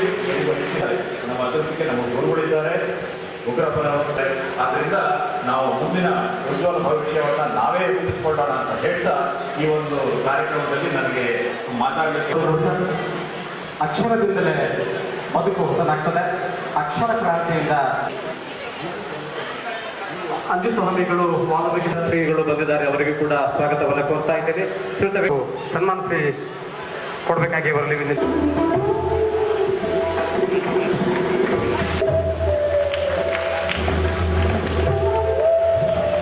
ಮುಂತಾದ ಕಾರ್ಯನಿಮಿತ್ತದ ಪ್ರಯುಕ್ತ ಸಂಸದರಾದಂತಹ ಶ್ರೀಯುತ ಜಿ ಕುಮಾರ್ ನಾಯ್ಕ ಅವರು ವೇದಿಕೆಯನ್ನ ನಿರ್ಮಿಸಿ ನಮಗೆಲ್ಲ ವಿದ್ಯಾರ್ಥಿಗಳಿಗೆ ಮಾರ್ಗದರ್ಶನವಾಗಲಿ, ಪಾಲಕ ಪೋಷಕರಿಗೆ ಇದೊಂದು ದಾರಿದೀಪವಾಗದಂತಹ ವಿಶೇಷ ನುಡಿಗಳ ನಡೆದಕ್ಕಾಗಿ ಸಮಾಜ ನಿಮ್ಮನ್ನ ಸ್ಮರಿಸ್ತದೆ ಸರ್. ತಮಗೆ ಹನುಮಂತ ನಾಯ್ಕ ಅವರನ್ನು ನಾವು ವಿನಂತಿಸಿಕೊಳ್ತಾ ಇದ್ದೇವೆ. ಪ್ರತಿಭಾ ಪುರಸ್ಕಾರ ಕಾರ್ಯಕ್ರಮದ ದಿವ್ಯ ಸಾನ್ನಿಧ್ಯವನ್ನು ವಹಿಸಿರ್ತಕ್ಕಂಥ ಶ್ರೀ ಮಹಾಶ್ರೀ ವಾಲ್ಮೀಕಿ ಗುರಿಕೂಟ ರಾಜನಹಳ್ಳಿ ಇವರಿಗೆ ಈ ಒಂದು ಕಾರ್ಯಕ್ರಮಕ್ಕೆ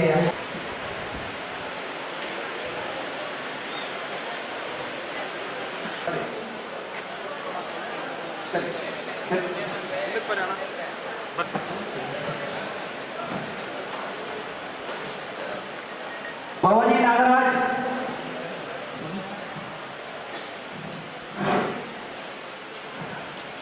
ರಂಜಿತ್ ಮಲ್ಲಪ್ಪ, ಭೀಮಾಂಬಿಕಾ ಭೀಮನಗೌಡ ನಾಗರಾಜ್, ರಾಧಾ ಗುಂಡಪ್ಪ, ಹೇಮಂತ್ ಕುಮಾರ್ ಮನೆ ಬರಬೇಕು, ವೇದಿಕೆ ಮುಂಭಾಗದಲ್ಲಿ ಬರಬೇಕು. ತಂದೆ ದೊಡ್ಡಮ್ಮ ಮಲ್ಲಯ್ಯ, ಅದೇ ರೀತಿಯಾಗಿ ಗಿರಿಯಮ್ಮ ತಂದೆ ಮುಖಣ್ಣ, ತನುಶ್ರೀ ಹಿಂದಿನಿಂದ ಹಮ್ಮಿಕೊಳ್ತಾ ಇದ್ರು.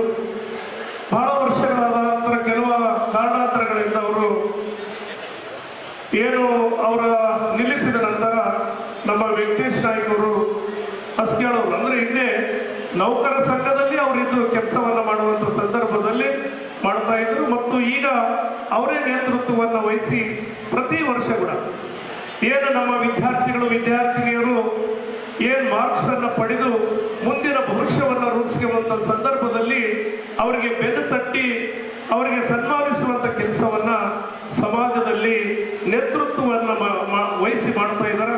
ಅವರಿಗೆ ನಿಮ್ಮೆಲ್ಲರ ಪರವಾಗಿ ನಾನು ಅಭಿನಂದನೆಗಳನ್ನು ಕೂಡ ನಾನು ಸಲ್ಲಿಸ್ತಾ ಇದ್ದೇನೆ. ಒಬ್ಬ ವ್ಯಕ್ತಿ ಸಮಾಜದ ಬಗ್ಗೆ ಮತ್ತು ಮುಂದಿನ ಭವಿಷ್ಯವನ್ನು ರೂಪಿಸಿದಂತ ನಾಯಕರುಗಳ ಬಗ್ಗೆ ಅವರಿಗೆ ಕಳಕಳಿಯನ್ನ ಇಟ್ಟು ಈ ಕಾರ್ಯಕ್ರಮವನ್ನು ಹಮ್ಮಿಕೊಂಡಿತ್ತು.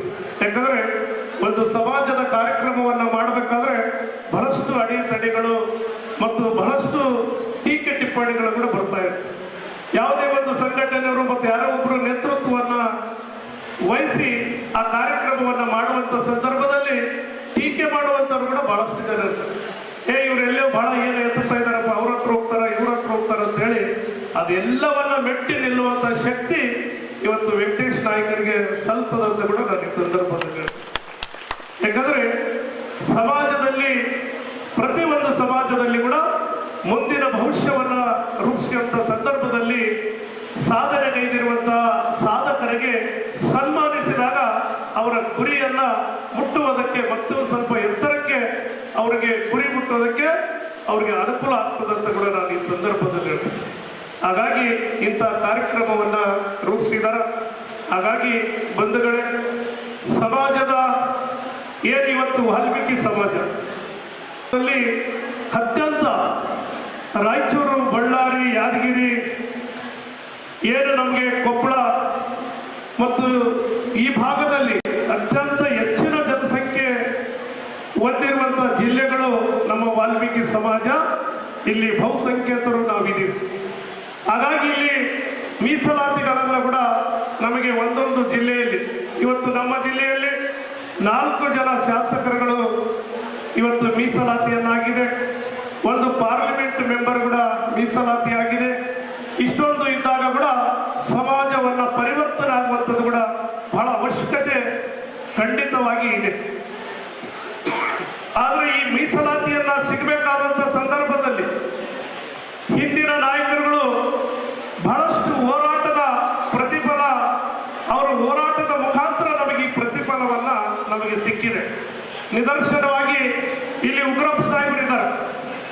ಇವತ್ತು ಈ ಸಮಾಜಕ್ಕೆ ಮೀಸಲಾತಿ ನಮಗೆ ಏನಾದರೂ ಸಿಗಬೇಕಾಗಿದ್ರೆ ಆವತ್ತಿನ ಏನು ಉಗ್ರಪ್ಪ ಸಾಹೇಬರು ಧ್ವನಿಯಾಗಿ, ದಿವಂಗತ ವೆಂಕಟೇಶ್ ನಾಯಕರು ಧ್ವನಿಯಾಗಿ ಮತ್ತು LG ಅವನೂರವರು ಅವರೆಲ್ಲರ ಪರಿಶ್ರಮದಿಂದ ಇವತ್ತು ನಮಗೆ ಈ ಮೀಸಲಾತಿಯನ್ನ ಸಿಕ್ಕಿದೆ. ಅದು ಉಗ್ರಪ್ಪ ಸಾಹೇಬ್ರವರ ನೇತೃತ್ವದಲ್ಲಿ ಆಗಿದೆ ಅಂತ ಕೂಡ ನಾನು ಹೆಮ್ಮೆ ಅಂತ ಹೇಳ್ಬೇಕಾಗ್ತದೆ ಈ ಸಂದರ್ಭದಲ್ಲಿ.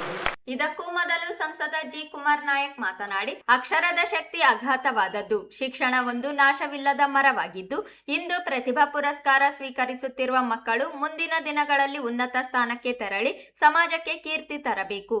ಇದಲ್ಲದೆ ಸಮಾಜದ ಮಕ್ಕಳು ಶೈಕ್ಷಣಿಕವಾಗಿ ಅಭಿವೃದ್ಧಿ ಹೊಂದಬೇಕು. ರಾಜ್ಯ ಮತ್ತು ಕೇಂದ್ರ ಸರ್ಕಾರದಿಂದ ಅನೇಕ ಯೋಜನೆಗಳಿದ್ದು ಅವುಗಳ ಕುರಿತು ತಿಳುವಳಿಕೆ ಪಡೆದುಕೊಳ್ಳಬೇಕು ಎಂದು ತಿಳಿಸಿದರು.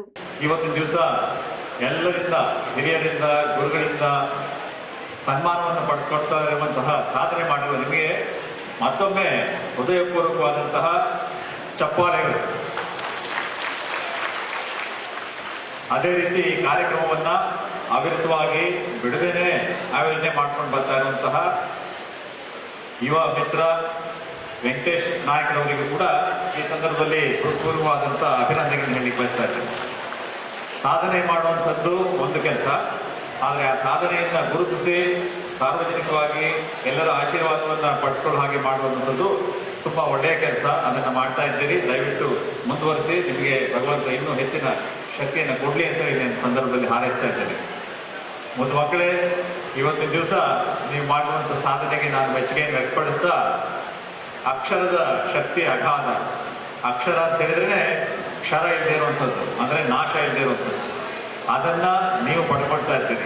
ನೀವು ನಡೀತಾ ಇರುವಂಥದ್ದು ಆ ಪುಣ್ಯ ಪುರುಷ ವಾಲ್ಮೀಕಿಯ ಹಾಕಿಕೊಟ್ಟಂಥ ಒಂದು ಮಾರ್ಗದಲ್ಲಿ ಇಡೀ ನಮ್ಮ ಭಾರತದ ಸಮಾಜಕ್ಕೆ ದಾರಿದೀಪವಾಗಿರುವಂತಹ ಅಕ್ಷರದ ಪಿತಾಮಹ ವಾಲ್ಮೀಕಿ ಅವರು ಹಾಕಿಕೊಟ್ಟಿರುವಂಥ ಸನ್ಮಾರ್ಗದಲ್ಲಿ ನಡೀತಾ ಇರುವಂಥ ನೀವು ಒಂದು ಸಾಧನೆಯಿಂದ. ಮಾಜಿ ಸಂಸದ ವಿಎಸ್ ಉಗ್ರಪ್ಪ ಮಾತನಾಡಿ, ವಿದ್ಯೆಗಿಂತ ಮಿಗಿಲಾದದ್ದು ಮತ್ತೊಂದಿಲ್ಲ. ಎಷ್ಟೇ ಐಶ್ವರ್ಯವಿದ್ದರೂ ಅದು ಶಾಶ್ವತವಲ್ಲ. ಯಾರಿಗೆ ಎಷ್ಟೇ ಅಧಿಕಾರವಿದ್ದರೂ ಅಧಿಕಾರವೂ ಶಾಶ್ವತವಲ್ಲ.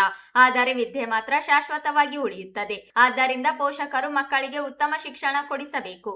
ಶಿಕ್ಷಣವೆಂದರೆ ಕೇವಲ ಉತ್ತಮ ಫಲಿತಾಂಶ ಪಡೆಯುವುದಷ್ಟೇ ಅಲ್ಲ, ಉತ್ತಮ ವ್ಯಕ್ತಿತ್ವ ರೂಪಿಸಿಕೊಳ್ಳುವುದು ಆಗಿದೆ ಎಂದರು. ಮಹರ್ಷಿ ವಾಲ್ಮೀಕಿ ದೇಶಕ್ಕೆ ಮೊಟ್ಟ ಮೊದಲ ವಿಶ್ವವಿದ್ಯಾಲಯದ ಪರಿಕಲ್ಪನೆ ನೀಡಿದ ಮಹಾನ್ ವ್ಯಕ್ತಿಯಾಗಿದ್ದಾರೆ. ನಾಯಕ ಸಮಾಜದಲ್ಲಿ ಹುಟ್ಟಿದ ವಾಲ್ಮೀಕಿ ಮಹರ್ಷಿಗಳು ಲವಕುಶರಿಗೆ ಶಿಕ್ಷಣ ನೀಡಿದವರು. ಅವರ ಬಗ್ಗೆ ಕೆಲವರು ಅವಹೇಳನಕಾರಿಯಾಗಿ ಮಾತನಾಡುತ್ತಾರೆ. ವಾಲ್ಮೀಕಿ ಮಹರ್ಷಿಗಳು ದರೋಡೆಕೋರರಾಗಿದ್ದರು ಎಂದು ಹೇಳುವವರು ನನ್ನ ಮುಂದೆ ಇದ್ದರೆ ಅವರಿಗೆ ಕಪಾಳ ಮೋಕ್ಷ ಮಾಡುವುದು ಖಚಿತ ಎಂದು ಉಗ್ರಪ್ಪ ಆಕ್ರೋಶ ವ್ಯಕ್ತಪಡಿಸಿದರು.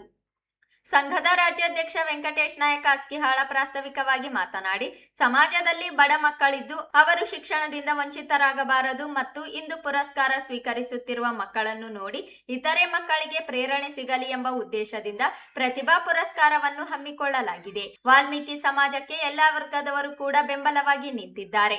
ಸಮಾಜಕ್ಕೆ 7% ಮೀಸಲಾತಿ ಅತ್ಯಂತ ಮುಖ್ಯವಾಗಿದ್ದು ಅದನ್ನು ಪಡೆದುಕೊಳ್ಳಲೇಬೇಕಾಗಿದೆ ಎಂದರು. ಇದೆ ಅವರಿಗೆ ದೇವರು ಇನ್ನೂ ಒಂದಿಷ್ಟು ದಿವಸ ಕೊಡ್ಲಿ. ಆದರೆ ಅಧಿಕಾರವೂ ಸಹ ಶಾಶ್ವತ ಅಲ್ಲ, ಹಣನೂ ಶಾಶ್ವತ ಅಲ್ಲ, ಅಧಿಕಾರವೂ ಶಾಶ್ವತ ಅಲ್ಲ. ಆದರೆ ಶಾಶ್ವತ ಅನ್ನೋದು ಯಾವುದಾದ್ರೂ ಜೀವನದಲ್ಲಿದ್ರೆ ಕಲಿತ ದಿವಸದಿಂದ ಸಾಯೋವರೆಗೂ ಅವನ ಬದುಕಿನಲ್ಲಿ ಇರುವಂತದ್ದು ಯಾವುದಾದ್ರೂ ಇದ್ರೆ ಅದು ನೀವು ಗಳಿಸಿದಂತ ವಿದ್ಯೆ ಅನ್ನೋದನ್ನ ನೀವೆಲ್ಲರೂ ಸಹ ಅರ್ಥ ಮಾಡ್ಕೋಬೇಕು. ಅದಕ್ಕೆ ಒಂದು ಕಡೆ ಕವಿ ಹೇಳ್ತಾರೆ, ಮಕ್ಕಳಿಗೆ ಬಾಲ್ಯದೊಳು ಲಕ್ಕರೆ ವಿದ್ಯೆ ನೇರ್ಪದಿದ್ದೊಡೆ ಕೊಂದಂ ಲಕ್ಕದ ನವಿರಲು ಕೆಡಗಂ ಚಿಕ್ಕಂದಿನ ವಿದ್ಯೆ ಪೊರಗು ಚುಡಾರತ್ನ ಅಂತೇಳಿ ಒಬ್ಬ ಕವಿ ಹೇಳ್ತಾನೆ. ಹಾಗಾಗಿ ನಾನು ಇಷ್ಟೇ ಹೇಳ್ತೇನೆ, ಯಾರೇ ಮಕ್ಕಳು, ಯಾರೇ ತಂದೆ ತಾಯಿಗಳು ಅವರ ಮಕ್ಕಳಿಗೆ ವಿದ್ಯೆಯನ್ನ ಕಲಿಸುವುದರ ಮೂಲಕ, ವಿದ್ಯೆ ಅಂತ ಹೇಳಿದ್ರೆ ಸರ್ಟಿಫಿಕೇಟ್ ಅಲ್ಲ, ಮಾರ್ಕ್ಸ್ ಅಷ್ಟೇ ಅಲ್ಲ. ವಿದ್ಯೆ ಅಂದ್ರೆ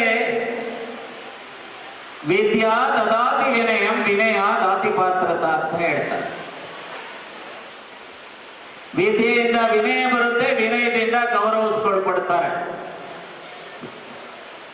ಹಾಗಾಗಿ ವಿದ್ವಾನ್ ಸರ್ವತ್ರ ಪೂಜ್ಯೇತ್ ಅಂತ ಹೇಳ್ತಾರೆ. ಈಗ ನಾನು ಇಷ್ಟೇ ಹೇಳ್ತೇನೆ, ಮಹರ್ಷಿ ವಾಲ್ಮೀಕಿ ಸುಮಾರು 7,000 ವರ್ಷಗಳ ಹಿಂದೆ, ಸತ್ಯಯುಗ 4,800 ವರ್ಷ, ತ್ರೇತಾಯುಗ 3,600 ವರ್ಷ, ದ್ವಾಪರ ಯುಗ 2400 ವರ್ಷ, ಕಲಿಯುಗ 1200 ವರ್ಷ ಅಂತೇಳಿ ರಾಮಾಯಣ ಮತ್ತು ಮಹಾಭಾರತದಲ್ಲಿ ಪ್ರಸ್ತಾಪ ಮಾಡಿದ್ದಾರೆ. ಆದರೆ 7000 ವರ್ಷಗಳ ಹಿಂದೆ ಮಹರ್ಷಿ ವಾಲ್ಮೀಕಿ ರಾಮಾಯಣವನ್ನ ಬರೆದಿದ್ದಾರೆ. ಮಾಡ್ಕೊಂಡು ಬರ್ತಾ ಇದ್ದೇವೆ ಅಂತಂದ್ರೆ ಅಂದನ ದಿನಮಾನಗಳಲ್ಲಿ ನಮ್ಮ ಬಡ ಮಕ್ಕಳು ವಿದ್ಯಾರ್ಥಿಗಳಲ್ಲಿ ಎಜುಕೇಶನ್ ಕಡಿಮೆ ಇತ್ತು, ಏನಾದ್ರೂ ಮಾಡಿ ಇವನಿಗೆ ಏನಾದ್ರೂ ಪರ್ಸೆಂಟೇಜ್ ಬಂದಿರತಕ್ಕಂಥ ವಿದ್ಯಾರ್ಥಿಗಳು ಸನ್ಮಾನ ಅಂತ ಇಟ್ಕೊಂಡ್ರೆ ಒಂದು ಅವ್ರ ತಂದೆ ತಾಯಿಗಿರೋದು ಒಂದೇ, ಅವನ ಮಗ ಏನ್ ಮಾಡ್ತಾನೋ ಏನ್ ಬಿಡ್ತಾನೋ ಗೊತ್ತಿಲ್ಲ. ನನ್ನ ಮಗ ಇಷ್ಟು ಪರ್ಸೆಂಟೇಜ್ ತಗೊಂಡು ನಮ್ಮ ರಂಗಮಂದಿರ ಜಂಬಿರದಲ್ಲಿ ನನ್ನ ಮನೆಗೆ ಸಮಾಧಾನ, ಅವರು ಸನ್ಮಾನ, ಆ ಮೋಟಿವೇಟ್ ನೋಡಿ ನಾಳೆ ಇಂದಿನ ಹುಡುಗರಿಗೆ ಒಂದು ಶಿಕ್ಷಣ ಹೆಚ್ಚಿನರಿಂದ ಆಗಲಂತ ಉದ್ದೇಶದಿಂದ ಈ ಪ್ರತಿಭಾ ಪುರಸ್ಕಾರ ಕಾರ್ಯಕ್ರಮ ನಡೀತಾ ಇದೆ. ನಮ್ಮ ಗುರಿ ಒಂದೇ, ಈ ಸಮಾಜವನ್ನು ಬೆಳೆಸಬೇಕು ಹಾಗೂ ಶೋಷಿತ ವರ್ಗಗಳನ್ನು ಮೇಲಕ್ಕೆತ್ತಬೇಕು. ಈ ನಮ್ಮ ಬಹುಸಂಖ್ಯಾತರಿರುವಂತ ಕಲ್ಯಾಣ ಕರ್ನಾಟಕದ ರಾಯಚೂರು ಜಿಲ್ಲೆಯಲ್ಲಿ ವಾಲ್ಮೀಕಿ ಸಮಾಜದ ಮಕ್ಕಳು ಅಂದು ಸುಮಾರು 60-50% ತಗೊಂತಿದ್ರು ನಾವು ಮಾಡೋಕಾಲಕ್ಕೆ 20 ವರ್ಷದ ಕೆಳಗೆ. ಇವತ್ತಿನ ದಿವಸ 90% SLC ಮಕ್ಕಳು, 200 ಮಕ್ಕಳು ಇದ್ದಾರೆ. ಏನು ನಾವು 80-70 ಮಾಡಿದ್ರೆ 70 ಅಂತಿದ್ವಿ. ಇವತ್ತಿನ ದಿವಸ ನಮ್ಮ ಸರ್ಕಾರ ನೌಕರರು ಕಂಕಣಬದ್ಧರಾಗಿ ಹಿರಿಯರು ಸ್ವಲ್ಪ ಹಿಂದೇಟ ಹಾಕಿದ್ರು ಕೂಡ ವಾಲ್ಮೀಕಿ ಸರ್ಕಾರ ನೌಕರರು ಎಲ್ಲರೂ ಒಗ್ಗಟ್ಟಾಗಿ ಈ ಕಾರ್ಯ ಮಾಡ್ತಿದ್ದೇವೆ ಅಂತಂದ್ರೆ ಅದು ಅವ್ರ ಸಲುವಾಗಿ, ನಮ್ಮ ಸಲುವಾಗಿ, ಏನು ನಮ್ಮ ಜೋಬಿ ತುಂಬಿಕೊಳ್ಳೋ ಸಲುವಾಗಿ ಅಲ್ಲ. ಯಾಕಂದ್ರೆ ಈ ಸಂದರ್ಭದಲ್ಲಿ ಕಾರ್ಯಕ್ರಮದ ಸಾನ್ನಿಧ್ಯವನ್ನು ರಾಜನಹಳ್ಳಿ ವಾಲ್ಮೀಕಿ ಗುರುಪೀಠದ ಪ್ರಸನ್ನಾನಂದಪುರಿ ಸ್ವಾಮೀಜಿ, ವರದಾನೇಶ್ವರ ಸ್ವಾಮೀಜಿ, ಅಂಜಿ ಸ್ವಾಮೀಜಿ, ಆತ್ಮಾನಂದ ಸ್ವಾಮೀಜಿ ವಹಿಸಿಕೊಂಡಿದ್ದರು. ನಗರ ಶಾಸಕ ಡಾಕ್ಟರ್ ಶಿವರಾಜ್ ಪಾಟೀಲ್, ರವೀಂದ್ರ ಜಲ್ದಾರ್, ಕಡಗೋಳ ಆಂಜನೇಯ, ರವಿ ಪಾಟೀಲ್, ಕೃಷ್ಣ ಶಾವಂತಗೇರ, ರಾಜಣ್ಣ, ಕೊಟ್ರೇಶಪ್ಪ ಕೋರಿ, ವೆಂಕಟೇಶ್ ಗಲಗ, ಶಿವಪ್ಪ ನಾಯಕ, ಭೀಮಣ್ಣ ನಾಯಕ, ಮಲ್ಲಿಕಾರ್ಜುನ್ ಸೇರಿ ಅನೇಕರಿದ್ದರು. ಈಗ ಚಿಕ್ಕದೊಂದು ಬ್ರೇಕ್. ನಮ್ ರಾಯಚೂರ್ ಮಂದಿ ಏನನ್ನ ಮಿಸ್ ಮಾಡ್ಕೇಲಿ, ಆದ್ರೆ ಚಿತ್ ಪತ್ತ ಆಫರ್ಸ್ ಅಂದ್ರೆ ಯಾರ್ಯಾರು ಮಿಸ್ ಮಾಡ್ಕಂಗಿಲ್ಲ ನೋಡಪ್ಪ. ಕಿವಿ ಒಳಗೆ ಇಟ್ಕೊಳ್ಳೋ ವೈರ್ ಇಯರ್ಫೋನ್ ಬರೀ 20 ರೂಪಾಯಿಗೆ ಸಿಗಕ್ಕುಂತವ. ಎಲ್ಲಿ ಅಂತ ಹೇಳ್ತೀನಿ, ವಿಡಿಯೋ ಅಂದ್ರೆ ಮುಗ್ಯ ತನಕ ನೋಡ್ರಿ. ಮುಂಜಾನೆ ಜಲ್ದಿ ಎದ್ದು ಚಿತ್ ಪತ್ ರೆಡಿ ಆಗಿ ಸೀದಾ ಪೂಜಾರ ಮೊಬೈಲ್ ಶಾಪಿಗೆ ಬಂದೆ ನೋಡ್ರಿ. ಈ ಪೂಜಾರ ಮೊಬೈಲ್ ಶಾಪ್ ಇದೇ ತಿಂಗಳ 11ನೇ ತಾರೀಕು ಜಬರ್ದಸ್ತ್ ಆಗಿ ನಮ್ ರಾಯಚೂರ್ ಒಳಗೆ ಓಪನ್ ಆಗಕ್ಕುಂತದ. ಇದೇ ಖುಷಿಗೆ ಇವರು ಚಿತ್ ಪತ್ತ ಆಫರ್ ಗಳು ತಂದ್ಬಿಟ್ಟಾರ ನೋಡಪ್ಪ. ಇದ್ರ ಓಪನಿಂಗ್ ದಿನ ಬರೋ ಫಸ್ಟ್ 100 ಮಂದಿ ಕಸ್ಟಮರ್ ಗೆ ಬರೀ 49 ರೂಪಾಯಿಗೆ ನೆಕ್ ಬ್ಯಾಂಡ್, 20 ರೂಪಾಯಿಗೆ ವೈರ್ ಇಯರ್ಫೋನ್ ಕೊಡಕ್ ಕುಂತಾರ. ಇಷ್ಟೇ ಅಲ್ಲಪ್ಪ, ಇವ್ರ ಬಲ್ಲಿ ನೀವು 5G ಫೋನ್ ಯಾವನ ತಗೋರಿ, ಇದ್ರ ಮ್ಯಾಗ ನಿಮ್ಗ 10 ಗಿಫ್ಟ್ ಫ್ರೀ ಕೊಡಕ್ ಕುಂತಾರ ನೋಡ್ರಿ. ಗಿಫ್ಟ್ ಅಂದ್ರೆ ಒಂದಕ್ಕಿಂತ ಒಂದು ಮಸ್ತ್ ಅವ. ಕೀಪ್ಯಾಡ್ ಸೆಟ್ 4G ಫೋನ್ ಬರೀ 699 ರೂಪಾಯಿ ನೋಡಪ್ಪ. ಇದ್ರೊಳಗ್ ಸಿಗೋ ನಥಿಂಗ್ ಫೋನ್ ನೀವೇನ ತಗೊಂಡ್ರೆ 1500 ರೂಪಾಯಿ ಡಿಸ್ಕೌಂಟ್ ಜೊತೆಗೆ ಕ್ರೆಡಿಟ್ ಕಾರ್ಡ್ ಮ್ಯಾಗ 10% ಇನ್ಸ್ಟೆಂಟ್ ಕ್ಯಾಶ್ ಬಿ ಕೊಡಕ್ ಕುಂತಾರ. ಇಷ್ಟೇ ಅಲ್ಲಪ್ಪ, ಮೋಟೋ ಎಡ್ಜ್ 70 ಫ್ಯೂಷನ್ ನೀವೇನ ತಗೊಂಡ್ರೆ ಇದ್ರ ಜೊತೆಗೆ ನಿಮ್ಗ power bank, watch, buds free ಕೊಡಕ್ ಕುಂತಾರ. ಇವ್ರ ಬಲ್ಲಿ phone exchange, EMI offer B ನೋಡಪ್ಪ. ನೀವೇನ 50,000 ಫೋನ್ ತಗೊಂಡ್ರೆ ಒಂದು ಬೆಡ್ ಬಿ ಫ್ರೀ ಕೊಡಕ್ ಕುಂತಾರ. ಇವ್ರ ಬಲ್ಲಿ ಇರೋ ಆಫರ್ ಹೇಳಿಕೆ ಅಂತ ಹೋದ್ರೆ ಇವತ್ತು ಮುಗಿಯೋದಿಲ್ಲ, ಇನ್ನ ಜಗ್ಗಿ ಆಫರ್ ಅವ್ ನೋಡಪ್ಪ. ಮತ್ತೆ ತಡ ಮಾಡಕ್ ಕುಂತ್ರಿ, ಇದೇ ಆಗಸ್ಟ್ 11ಕ್ಕ ಜಲ್ದಿ ಪೂಜಾರ ಮೊಬೈಲ್ ಶಾಪಿಗೆ ಬಂದ್ ಹೋಗ್ಬಿಡ್ರಿ. ಅಡ್ರೆಸ್ ನಮ್ ಗಾಂಧಿ ಚೌಕ್ ಹನುಮಾನ್ ದೇವಸ್ಥಾನ ಹಿಂದೆನೆ ಈ ಪೂಜಾರ ಮೊಬೈಲ್ಸ್ ಇರ್ತದ. ಹಂಗೆ ಒಂದ್ಸಲ ಬಂದ್ ಹೋಗ್ಬಿಡ್ರಿ. ಹಂಗೆ ಈ ವಿಡಿಯೋನ ಟಕ ಅಂತ ಎಲ್ಲರಿಗೂ ಶೇರ್ ಮಾಡಿಬಿಡ್ರಪ್ಪ. ಬ್ರೇಕ್ನ ನಂತರ ಮೇಘ ನ್ಯೂಸ್ಗೆ ಸ್ವಾಗತ. ಜಿಲ್ಲೆಯ ವಿವಿಧ ಸ್ಲಂ ಹಾಗೂ ವಿಶೇಷ ವರ್ಗದ ಫಲಾನುಭವಿಗಳಿಗೆ ನಿವೇಶನ ಹಂಚಿಕೆ ಮಾಡಲು ಆಗ್ರಹಿಸಿ ಆಗಸ್ಟ್ 13ರಿಂದ ನಗರದ ಡಾಕ್ಟರ್ BR ಅಂಬೇಡ್ಕರ್ ವೃತ್ತದಲ್ಲಿ ಅಹೋರಾತ್ರಿ ಧರಣಿ ನಡೆಸಲಾಗುತ್ತದೆ ಎಂದು ದಲಿತ ಸಮರ ಸೇನೆ ಹಾಗೂ ದಲಿತ ಸಂಘರ್ಷ ಸಮಿತಿ ಮುಖಂಡ ನರಸಿಂಹರು ಹೇಳಿದರು. ಅವರಿಂದು ಮಾಧ್ಯಮಗೋಷ್ಠಿ ಉದ್ದೇಶಿಸಿ ಮಾತನಾಡಿ, HIV ಸೋಂಕಿತರು, ವಿಧವೆಯರು, ಅಂಗವಿಕಲರು, ಬೀದಿ ವ್ಯಾಪಾರಿಗಳು, ನಿರ್ಗತಿಕರಿಗೆ ಸರ್ಕಾರಿ ನಿವೇಶನ ನೀಡಲು ಸರ್ಕಾರ ಆದೇಶ ನೀಡಿದೆ. ಸರ್ಕಾರದ ಆದೇಶದಂತೆ ಜಿಲ್ಲಾಧಿಕಾರಿಗಳು ಹಾಗೂ ಸ್ಲಂ ಬೋರ್ಡ್ ಭೂಮಿ ಗುರುತಿಸಿದೆ ಹೊರತು ಫಲಾನುಭವಿಗಳಿಗೆ ಹಸ್ತಾಂತರಿಸದೆ ದಶಕ ಕಳೆಯುತ್ತಿದೆ. ಕಳೆದ 8 ವರ್ಷಗಳಿಂದ ಫಲಾನುಭವಿಗಳಿಗೆ ನಿವೇಶನ ಹಂಚಿಕೆ ಮಾಡಲು ನಿರಂತರ ಹೋರಾಟ ನಡೆಸುತ್ತಿದ್ದರು. ಆಡಳಿತದಿಂದ ಸ್ಪಂದನೆ ದೊರೆಯದೇ ಇರುವುದರಿಂದ ನೂರಾರು ಮಹಿಳೆಯರೊಂದಿಗೆ ಅಹೋರಾತ್ರಿ ಧರಣಿಗೆ ಮುಂದಾಗಿದೆ ಎಂದರು. ದಲಿತರ ಸಮರ ಸೇನೆ ರಾಜ್ಯ ಸಂಘಟನಾ ಸಂಚಾಲಕ ನೀಲಕಂಠ ಅನಿಲ್ ಮಾತನಾಡಿ, ಜಿಲ್ಲೆಯ ಸಿರವಾರ, ಸಿಂಧನೂರು, ಮುದಗಲ್, ಕವಿತಾಳ ಸೇರಿದಂತೆ ಅನೇಕ ಕಡೆಗಳಲ್ಲಿ ವಿಶೇಷ ವರ್ಗಕ್ಕೆ ನಿವೇಶನ ಗುರುತಿಸಲಾಗಿದೆಯಾದರೂ ಫಲಾನುಭವಿಗಳಿಗೆ ಹಸ್ತಾಂತರಿಸುತ್ತಿದೆ. ಕವಿತಾಳದ ಪಟ್ಟಣದ ಸರ್ವೆ ನಂಬರ್ 19/2ರಲ್ಲಿ 3 ಎಕರೆ 35 ಗುಂಟೆ ಸರ್ವೆ ಮಾಡಿ ಭೂಮಿ ಹದ್ದುಬಸ್ತು ಮಾಡಲಾಗಿದೆ. ಫಲಾನುಭವಿಗಳ ಪಟ್ಟಿ ಸಹ ಅನುಮೋದನೆಗೊಂಡರೂ ಫಲಾನುಭವಿಗಳಿಗೆ ನೀಡುತ್ತಿಲ್ಲ. ಸರ್ವೆ ನಂಬರ್ 684ರಲ್ಲಿ 4 ಎಕರೆ 5 ಗುಂಟೆ ಭೂಮಿಯನ್ನು ಬೀದಿ ವ್ಯಾಪಾರಿಗಳಿಗೆ ಗುರುತಿಸಲಾಗಿದೆ. ಕೊಳಗೇರಿ ಅಭಿವೃದ್ಧಿ ಮಂಡಳಿಗೆ ಹಸ್ತಾಂತರಿಸುತ್ತಿಲ್ಲ. ಲಿಂಗಸುಗೂರು ತಾಲೂಕಿನ ಸರ್ವೆ ನಂಬರ್ 410/1ರಲ್ಲಿ 5 ಎಕರೆ ಭೂಮಿ ದಲಿತ ಅಲ್ಪಸಂಖ್ಯಾತರ ದಿನಗೂಲಿ ನೌಕರರಿಗೆ ಗುರುತಿಸಲಾಗಿದೆ. ಅಲ್ಲಿಯೂ ಹಂಚಿಕೆ ಮಾಡುತ್ತಿಲ್ಲ. ಸಿಂಧನೂರು ತಾಲೂಕಿನ ಜ್ಯೋತಿ ಬಾಪುಲೆ, ರಾಮಕಿಶೋರ್ ಕಾಲೋನಿಯ ಜನರು ಕಾಲುವೆ ಪಕ್ಕದಲ್ಲಿ ವಾಸ ಮಾಡುತ್ತಿದ್ದಾರೆ. ಕೊಳಗೇರಿ ಅಭಿವೃದ್ಧಿ ಮಂಡಳಿ ಅಧ್ಯಕ್ಷ ಪ್ರಸಾದ್ ಅಪ್ಪಯ್ಯ, ಸ್ಲಂ ಬೋರ್ಡ್ ಆಯುಕ್ತರು ಸೇರಿದಂತೆ ಅಧಿಕಾರಿಗಳು ಸ್ಥಳಕ್ಕೆ ಭೇಟಿ ನೀಡಿ ಜಿಲ್ಲಾಧಿಕಾರಿಗಳಿಗೆ ಪ್ರಸ್ತಾವನೆ ಸಲ್ಲಿಸಿ ಸ್ಲಂ ಘೋಷಣೆ ಮಾಡಲು ಸೂಚಿಸಿದ್ದರು. ಇಂದಿಗೂ ಸ್ಥಳಾಂತರವೂ ಆಗಿಲ್ಲ. ಭೂಮಿಯೂ ಹಂಚಿಕೆ ಮಾಡಿಲ್ಲ. ಜಿಲ್ಲಾಡಳಿತದ ನಿರ್ಲಕ್ಷ್ಯದ ವಿರುದ್ಧ ವಿಶೇಷ ವರ್ಗದ ಜನರು ಅಹೋರಾತ್ರಿ ಧರಣಿ ನಡೆಸಲಿದ್ದು ಎಲ್ಲಾ ಸಂಘಟನೆಗಳು ಪ್ರಗತಿಪರರು ಬೆಂಬಲಿಸುವಂತೆ ಮನವಿ ಮಾಡಿದರು.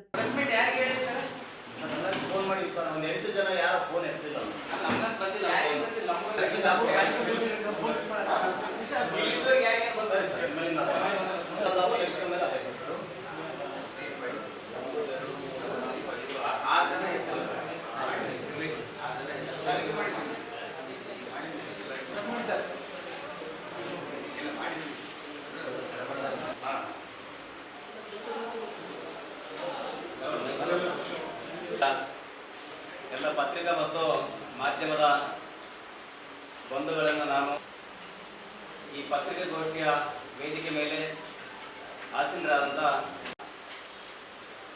ಕಳೆದ 7 ವರ್ಷಗಳಿಂದ 8 ಹಕ್ಕೊತ್ತಾಯಗಳನ್ನು ಇಟ್ಕೊಂಡು ಬೇಡಿಕೆಗಳನ್ನು ಇಟ್ಕೊಂಡು ರಾಯಚೂರು ಜಿಲ್ಲೆಯ ವಿವಿಧ ತಾಲೂಕುಗಳಲ್ಲಿ ವಾಸಿಸುತ್ತಿರುವ ಸ್ಲಂ ಹಾಗೂ ವಿಶೇಷ ವರ್ಗದ ಫಲಾನುಭವಿಗಳ ಮಹಿಳೆಯರಿಂದ ದಿನಾಂಕ 13/8/2026 ಗುರುವಾರ ಬೆಳಿಗ್ಗೆ 11 ಗಂಟೆಯಿಂದ ಸ್ಥಳ ಡಾಕ್ಟರ್ BR ಅಂಬೇಡ್ಕರ್ ಅವರ ವೃತ್ತದಲ್ಲಿ ಸಾವಿರಾರು ಮಹಿಳೆಯರಿಂದ ಅಹೋರಾತ್ರಿ ಧರಣಿ ಸತ್ಯಾಗ್ರಹವನ್ನು ಹಮ್ಮಿಕೊಂಡಿರುವ ಕುರಿತು ಏನಪ್ಪಾ ಅಂತಂದ್ರೆ, ರಾಯಚೂರು ಜಿಲ್ಲೆಯ ವಿವಿಧ ತಾಲೂಕುಗಳಲ್ಲಿ ವಿವಿಧ ಪ್ರದೇಶಗಳಲ್ಲಿ ವಾಸಿಸುತ್ತಿರುವ ವಿಶೇಷ ವರ್ಗಕ್ಕೆ ಸೇರಿರುವ ಅನೇಕ ಅಸಂಘಟಿತ ಸಮುದಾಯಗಳಾದ HIV ಸೋಂಕಿತರು, ದೇವದಾಸಿಯರು, ವಿಧವೆಯರು, ಬೀದಿ ಬದಿ ವ್ಯಾಪಾರಿಗಳು, ರಾತ್ರಿ ವೇಳೆ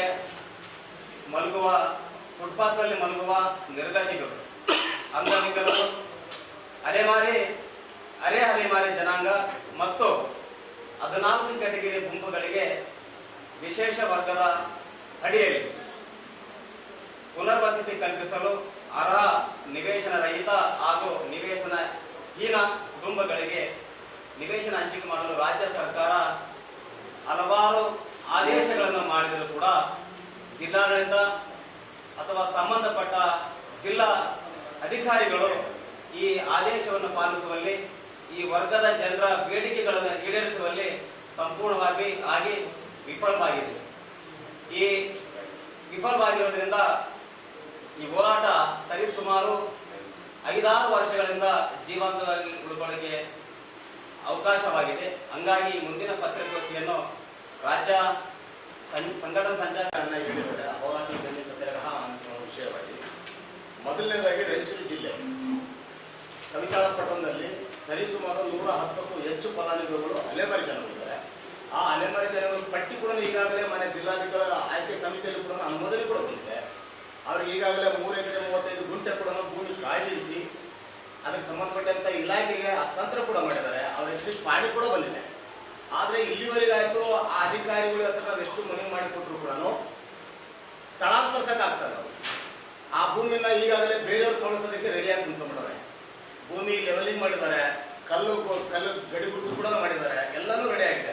ಬಟ್ ಅಲ್ಲಿರೋಂಥ ಫಲಾನುಭವಿಗಳು ಬೀದಿಯಲ್ಲಿ ಇರೋ ಕಾರಣಕ್ಕೋಸ್ಕರಿಂದ ನಾವು ಮನೆ ಜಿಲ್ಲಾಧಿಕಾರಿ ಹತ್ರ ಬೇಡ್ಕೊಳ್ಳೋದು ಒಂದೇ, ಅವ್ರನ್ನ ಈ ಕೂಡಲೇ ಶಿಫ್ಟಿಂಗ್ ಮಾಡಿದ್ರೆ ಅವ್ರಿಗೆ ಜೀವನಕ್ಕೆ ಒಂದು ಆಧಾರ ಆಗಿ ಅವ್ರನ್ನ ಭವಿಷ್ಯತ್ತು ನಿರ್ಮಾಣ ಮಾಡ್ಕೊಂತಾರೆ ಅನ್ನೋದು ಒಂದು ಮನೆಗೆ ಒಂದು ಬೇಡಿಕೆ ಇದೆ. ಎರಡನೇ ಬೇಡಿಕೆ ಅಲ್ಪಸಂಖ್ಯಾತರ, ದಲಿತ ಮತ್ತು ಇನ್ನಿತರ ಎಲ್ಲಾ ಜಾತಿ ಜನಾಂಗದವರಿಗೂ ಸರ್ಕಾರ 2014 ಮತ್ತು 15ನೇ ಸಾಲಿನಲ್ಲಿ ಒಂದು ಸುತ್ತೋಲೆ ಹೊರಡಿಸುತ್ತೆ. ವಿಶೇಷ ವರ್ಗದ ಫಲಾನುಭವಿಗಳಿಗೆ, ನಿವೇಶನ ರಹಿತ ಮತ್ತು ವಸತಿಹೀನ ಬಡ ಜನಗಳಿಗೆ ನಿವೇಶನ ಕೊಟ್ಟು ವಸತಿ ನಿರ್ಮಾಣ ಮಾಡಿ ಅವರಿಗೆ ಮೂಲಭೂತ ಕೊಡಬೇಕನ್ನೋದು 11 ವರ್ಷಗಳ ಹಿಂದೆ ಕೊಟ್ಟಿದ್ರು ಕೂಡ ಇಲ್ಲಿವರೆಗೆ ಯಾವುದು ಕೂಡ ಅದ್ರ ಕ್ರಮ ಕೊಟ್ಟಿಲ್ಲ. ಆ ರೀತಿಯಾಗಿ ಇಲ್ಲಿ ಲಿಂಗಸೂರಲ್ಲಿ ಈಗಾಗಲೇ 5 ಎಕರೆ ಭೂಮಿನ ಸರ್ವೆ ನಂಬರ್ 410 5 ಎಕರೆ ಭೂಮಿನ ಈಗಾಗಲೇ ನಮ್ಮ ಕರ್ನಾಟಕ ಕೊಳಗೇರಿ ಅಭಿವೃದ್ಧಿ ಮಂಡಳಿಗೆ ಹಸ್ತಾಂತರ ಮಾಡಿ ಅವರ ಹೆಸರು ಪಾಡಿ ಕೊಡಲಾಗಿದೆ. ಆಲ್ರೆಡಿ ಈಗಾಗಲೇ ಬಂದ ಲೆವೆಲಿಂಗ್ ಭೂಮಿ ಕೂಡ ಲೆವೆಲಿಂಗ್ ಮಾಡಿದ್ದಾರೆ. ಲೆವೆಲಿಂಗ್ ಮಾಡಿರೋಂಥ ಜಾಗಕ್ಕೆ ಬೇರೆಯವರು ಬಂದ್ಬಿಟ್ಟು ಅಲ್ಲಿ ಜೋಬಡಿ ಆಗ್ತಾರೆ. ಸೊ ನಮ್ಮ ಬೇಡಿಕೆ ಏನಂತ ಹೇಳಿದ್ರೆ, ನೀವು ಲೆವೆಲಿಂಗ್ ಮಾಡಿದ್ರಿ, ಭೂಮಿ ಕಾಯ್ದಿರಿಸಿದ್ರಿ, ಹಸ್ತಾಂತರವನ್ನು ಮಾಡಿದ್ರಿ, ಆದ್ರೆ ನಿಜವಾದ ಫಲಾನುಭವಿಗಳು ಅಲ್ಲಿ ಹೋಗ್ತಾ ಇಲ್ಲ. ನಾವು ಕೇಳ್ತಾರೆ ಆ ಭೂಮಿ ನಾವು ಕಾಪಾಡಬೇಕು ಅಂತ ಹೇಳಿದ್ರೆ ನಾವು ಖಂಡಿತವಾಗ್ಲೂ ಆ ಫಲಾನುಭವಿಗಳು ಅಲ್ಲಿ ಹೋದ್ರೆ ಆ ಭೂಮಿನ ಸುತ್ತುವರ್ಕೊಂಡು ಆ ಭೂಮಿನ ಕಾಪಾಡೋಕೆ ಸಾಧ್ಯ ಇದೆ. ದಯವಿಟ್ಟು ನಮಗೆ ಶಿಫ್ಟಿಂಗ್ ಕೊಡಿ ಅನ್ನೋದು ಒಂದು ಬೇಡಿಕೆ. 3ನೇ ಬೇಡಿಕೆ ಬಂದ್ಬಿಟ್ಟು ಸಿಂಧನೂರು ತಾಲೂಕಲ್ಲಿ ಕೆನಲ್ ಮೇಲೆ ಇಲ್ಲ ಸರ್, ಕಾಲುವೆ ನಂಬರ್ 40, ಆ ಕೆನಲ್ ಮೇಲೆ ಒಂದು 50 ರಿಂದ 60 ವರ್ಷಗಳಿಂದ ವಾಸ ಮಾಡ್ತಿದ್ದಾರೆ. ಅಲ್ಲಿ ಇರಿಗೇಷನ್ ಡಿಪಾರ್ಟ್ಮೆಂಟ್ ಅವರು ಆಲ್ರೆಡಿ ಈಗಾಗಲೇ 3 ನೋಟಿಸ್ ಇಶ್ಯೂ ಮಾಡಿದ್ದಾರೆ. ನೀವು ಇಮಿಡಿಯೇಟ್ಲಾಗಿ ಖಾಲಿ ಮಾಡಬೇಕು, ರಸ್ತೆ ಅಗಲೀಕರಣ ಮಾಡೋದಿದೆ ಅಂತ. ಸೊ ಈಗ ಆ ಬೇಡಿಕೆ ಇಟ್ಕೊಂಡು ಮನೆ ಜಿಲ್ಲಾಧಿಕಾರಿಗಳ ಹತ್ರ ನಾವು 6 ವರ್ಷಗಳಿಂದ ಹೋರಾಟ ಮಾಡಿದಾಗ ಜಿಲ್ಲಾಧಿಕಾರಿಗಳಿಗೂ ಆ ಸ್ಪಾಟ್ ವಿಸಿಟ್ ಮಾಡಿದ್ದಾರೆ. ಸಂಬಂಧಪಟ್ಟಿರುವಂಥ ಸ್ಲಮ್ ಬೋರ್ಡ್ ಕಮಿಷನರ್ ವಿಸಿಟ್ ಮಾಡಿದ್ದಾರೆ, ಅಧ್ಯಕ್ಷರು ಪ್ರಸಾದ್ ಅಭಯ್ ವಿಸಿಟ್ ಮಾಡಿದ್ದಾರೆ, ಸಂಬಂಧಪಟ್ಟಿರುವಂಥ ಸಚಿವರು ಕೂಡ ವಿಸಿಟ್ ಮಾಡಿ ಈ ಕೂಡಲೇ ಅದನ್ನ 11 ಸ್ಲಮ್ ಆಕ್ಟ್ ಪ್ರಕಾರವಾಗಿ 11ನೇ ಅಡಿಯಲ್ಲಿ ಅದನ್ನ 11 ಅಂತ ಘೋಷಣೆ ಮಾಡಿ ಅವರಿಗೆ ಇಮಿಡಿಯೇಟ್ ಆಗಿ ಶಿಫ್ಟಿಂಗ್ ಕೊಡಬೇಕನ್ನೋ ಒಂದು ಆದೇಶ ಹೊರಡಿಸ್ತಾರೆ. ಈಗಾಗಲೇ ಸಿಂಧನೂರಲ್ಲಿ ನಮಗೆ 7 ಎಕರೆ ಭೂಮಿ ಕೂಡ ಗುರುತು ಮಾಡಿ ಲೆವೆಲ್ ಮಾಡಿ ಕಲ್ಲು ಕೂಡ ಹಾಕಿದ್ದಾರೆ. ಆದ್ರೆ ಈ ಜನಗಳಲ್ಲಿ ಶಿಫ್ಟಿಂಗ್ ಕೊಡ್ತಾರೆ. ಈಗ ತೊಂದರೆ ಆಗ್ತಾರೆ ಅಂದ್ರೆ ಅವ್ರಿಗೆ ಮತ್ತೆ ತಿರ್ಗಾ ಒಂದು ನಾಳೆ ಬಂದು JCB ಬಿಟ್ಬಿಟ್ರೆ ಅವ್ರು ಮತ್ತೆ ತಿರ್ಗಾ ಬೀದಿ ಪಾಲಾಗ್ತಾರೆ ಅನ್ನೋ ಭಯ ನಮ್ಮಲ್ಲಿ ಕಾರಣಗೋಸ್ಕರನೇ ಈ ಒಂದು ಬೇಡಿಕೆ ಕೂಡ ಮಾನ್ಯ ಜಿಲ್ಲಾಧಿಕಾರಿಗಳು ಕೂಡ ನನ್ನ ಗಮನಕ್ಕೆ ತಂದ ಇಷ್ಟಪಡ್ತಾರೆ. ಈ ಸಂದರ್ಭದಲ್ಲಿ ಲಿಂಗಸುಗೂರು ತಾಲೂಕು ಅಧ್ಯಕ್ಷೆ ಅಸ್ಮತ್, ಸಿರವಾರ ಅಧ್ಯಕ್ಷೆ ರಂಗಮ್ಮ, ಲಿಂಗಸುಗೂರು ಅಧ್ಯಕ್ಷೆ ರಾಬಿಯಾ, ಮಾಬಮ್ಮ, ರೇಣುಕಮ್ಮ, ಶಂಕರ್ ಸೇರಿ ಅನೇಕರಿದ್ದರು. ರಾಗರಂಗ ಸಾಂಸ್ಕೃತಿಕ ಕಲಾ ವೇದಿಕೆ ವತಿಯಿಂದ ಸಂಗೀತ, ನಾಟಕ ಹಾಗೂ ನೃತ್ಯವನ್ನು ಒಳಗೊಂಡ ಸಾಂಸ್ಕೃತಿಕ ಸಡಗರ ಕಾರ್ಯಕ್ರಮವನ್ನು ಆಗಸ್ಟ್ 10ರಂದು ಬೆಳಗ್ಗೆ 10:30ಕ್ಕೆ ನಗರದ ವೀರಶೈವ ಶಿಕ್ಷಣ ಮಹಾವಿದ್ಯಾಲಯದಲ್ಲಿ ಆಯೋಜಿಸಲಾಗಿದೆ ಎಂದು ಅಧ್ಯಕ್ಷ ಪಂಪಾಪತಿ ಹೂಗಾರ ಹೇಳಿದರು. ಅವರಿಂದು ಮಾಧ್ಯಮಗೋಷ್ಠಿ ಉದ್ದೇಶಿಸಿ ಮಾತನಾಡಿ, ಕಾರ್ಯಕ್ರಮವನ್ನು ವೀರಶೈವ ಶಿಕ್ಷಣ ಮಹಾವಿದ್ಯಾಲಯದ ಪ್ರಾಚಾರ್ಯ ಡಾಕ್ಟರ್ ಮಂಜುನಾಥ ಪಾಟೀಲ್ ಉದ್ಘಾಟಿಸಲಿದ್ದು, ರಾಗರಂಗ ಸಾಂಸ್ಕೃತಿಕ ಕಲಾ ವೇದಿಕೆಯ ಅಧ್ಯಕ್ಷ ಪಂಪಾಪತಿ ಹೂಗಾರ ಅಧ್ಯಕ್ಷತೆ ವಹಿಸಲಿದ್ದಾರೆ. ಮುಖ್ಯ ಅತಿಥಿಗಳಾಗಿ ಕನ್ನಡ ಮತ್ತು ಸಂಸ್ಕೃತಿ ಇಲಾಖೆಯ ಸಹಾಯಕ ನಿರ್ದೇಶಕಿ ಉತ್ತರಾದೇವಿ ಮಠಪತಿ, ವೀರಶೈವ ಶಿಕ್ಷಣ ಮಹಾವಿದ್ಯಾಲಯದ ಸಾಂಸ್ಕೃತಿಕ ಉಪನ್ಯಾಸಕ ಹೇಮರೆಡ್ಡಿ ಪಾಟೀಲ್, ಉಪನ್ಯಾಸಕ ಡಾಕ್ಟರ್ ಸಿದ್ದರಾಮಯ್ಯ ಹಿರೇಮಠ, ವೀರನ್ಗೌಡ ಕೆ ಉತ್ತಪ್ಪ ಹಾಗೂ ದೈಹಿಕ ಶಿಕ್ಷಣದ ಉಪನ್ಯಾಸಕ ಶಶಿಧರ್ ಭಾಗವಹಿಸಲಿದ್ದಾರೆ ಎಂದರು. ಕಾರ್ಯಕ್ರಮದಲ್ಲಿ ದೀಪಾ ಅವರಿಂದ ಭಕ್ತಿಗೀತೆ, ವೀರೇಂದ್ರ ಕುಮಾರ್ ಕುರುಡಿ ಅವರಿಂದ ವಚನ ಗಾಯನ, ಪಂಪಾಪತಿ ಹೂಗಾರ ಅವರಿಂದ ರಂಗಗೀತೆಗಳು, ಅಂಬಾ ಭವಾನಿ ಅವರಿಂದ ಜಾನಪದ ಗೀತೆ ಹಾಗೂ ಶಶಿಧರ್ ಹೂಗಾರ ಅವರಿಂದ ತತ್ವಪದ ಗಾಯನ ನಡೆಯಲಿದೆ ಎಂದು ತಿಳಿಸಿದರು. ಇದೇ ಸಂದರ್ಭದಲ್ಲಿ ವೀರ ಸಿಂಧೂರು ಲಕ್ಷ್ಮಣ ಎಂಬ ದೇಶಭಕ್ತಿ ನಾಟಕ ಪ್ರದರ್ಶನಗೊಳ್ಳಲಿದೆ. ನಾಟಕದಲ್ಲಿ ವೀರ ಸಿಂಧೂರು ಲಕ್ಷ್ಮಣ ಪಾತ್ರದಲ್ಲಿ ನರಸಿಂಹ ಚಿಕ್ಕಸುಗೂರು, ಗಾರ್ಮಿನ್ ಪಾತ್ರದಲ್ಲಿ ವೆಂಕಟ ನರಸಿಂಹಲು, ಭೀಮನ್ಗೌಡ ಪಾತ್ರದಲ್ಲಿ ಅಣಿವೀರಯ್ಯ ಸ್ವಾಮಿ, ದಿಗ್ಗಿ ವೆಂಕಟಪ್ಪ ಪಾತ್ರದಲ್ಲಿ ರಂಗಸ್ವಾಮಿ, ನರಾಶ್ಯ ಪಾತ್ರದಲ್ಲಿ ದೇವಣ್ಣ ಬಿಚ್ಚಾಲಿ, ಸೋಮಾಲ್ಯ ಪಾತ್ರದಲ್ಲಿ ಪಂಪಾಪತಿ ಹೂಗಾರ, ಸಾಬ್ಯ ಪಾತ್ರದಲ್ಲಿ ಚಂದ್ರಶೇಖರ್ ಏಗನೂರು, ಗೋಪಾಲಿ ಪಾತ್ರದಲ್ಲಿ ರಾಮಾಂಜನೇಯ ಹಾಗೂ ಹವಲ್ದಾರ ಪಾತ್ರದಲ್ಲಿ ಜೋಸೆಫ್ ಅಭಿನಯಿಸಲಿದ್ದಾರೆ ಎಂದರು. ವಾದ್ಯ ಬಳಗದಲ್ಲಿ ವೀರೇಂದ್ರ ಕುಮಾರ್ ಕುರುಡಿ ಅವರು ಕೀಬೋರ್ಡ್ ವಾದನ ಹಾಗೂ ಸುರೇಶ್ ಕುಮಾರ್ ಆಲ್ಕೂರು ಅವರು ತಬಲಾ ವಾದನ ಮಾಡಲಿದ್ದಾರೆ. ಕಾರ್ಯಕ್ರಮದ ನಿರೂಪಣೆಯನ್ನು ಸುರೇಶ್ ಕುಮಾರ್ ಆಲ್ಕೂರು ನಡೆಸಿಕೊಡಲಿದ್ದಾರೆ. ಕಾರ್ಯಕ್ರಮಕ್ಕೆ ಕಲಾಸಕ್ತರು ಹಾಗೂ ಸಾರ್ವಜನಿಕರು ಹೆಚ್ಚಿನ ಸಂಖ್ಯೆಯಲ್ಲಿ ಆಗಮಿಸಿ ಸಾಂಸ್ಕೃತಿಕ ಕಾರ್ಯಕ್ರಮವನ್ನು ಯಶಸ್ವಿಗೊಳಿಸಬೇಕು ಎಂದು ಮನವಿ ಮಾಡಿದರು. ದಿನಾಂಕ 26/8/2026 ರಾಯಚೂರಿನ ವೀರಶೈವ ಶಿಕ್ಷಣ ಮಹಾವಿದ್ಯಾಲಯದಲ್ಲಿ ರಾಗರಂಗ ಸಾಂಸ್ಕೃತಿಕ ಕಲಾ ಬಳಗದಿಂದ ಒಂದು ಸಾಂಸ್ಕೃತಿಕ ಕಾರ್ಯಕ್ರಮ, ಹಾಡು, ಜನಪದ ಗೀತೆ, ರಂಗಗೀತೆ ಇವೆಲ್ಲ ಕಾರ್ಯಕ್ರಮಗಳನ್ನು, ಒಂದು ದೇಶಭಕ್ತಿಯ ನಾಟಕ ವೀರ ಸಿಂಧೂರು ಲಕ್ಷ್ಮಣ ಅಂತಕ್ಕಂಥ ಒಂದು ನಾಟಕವನ್ನು ಕೂಡ ನಾವು ತಂದು ನಮ್ಮ ಸಂಘದ ವತಿಯಿಂದ ಪ್ರದರ್ಶನ ಮಾಡ್ತಾ ಇದ್ದೇವೆ. ಈ ಒಂದು ಕಾರ್ಯಕ್ರಮದ ಉದ್ಘಾಟನೆಯನ್ನು ಅದೇ ಕಾಲೇಜಿನ ಪ್ರಾಚಾರ್ಯರಾಗಿರ್ತಕ್ಕಂಥ ಶ್ರೀ ಮಂಜುನಾಥ್ ಪಾಟೀಲ್ ರವರು ಈ ಒಂದು ಕಾರ್ಯಕ್ರಮದ ಉದ್ಘಾಟನೆಯನ್ನು ಮಾಡಲಿದ್ದಾರೆ. ಮುಖ್ಯ ಅತಿಥಿಗಳಾಗಿ ಶ್ರೀ ಸಿದ್ದರಾಮಯ್ಯ ಹಿರೇಮಠ್ ಮತ್ತು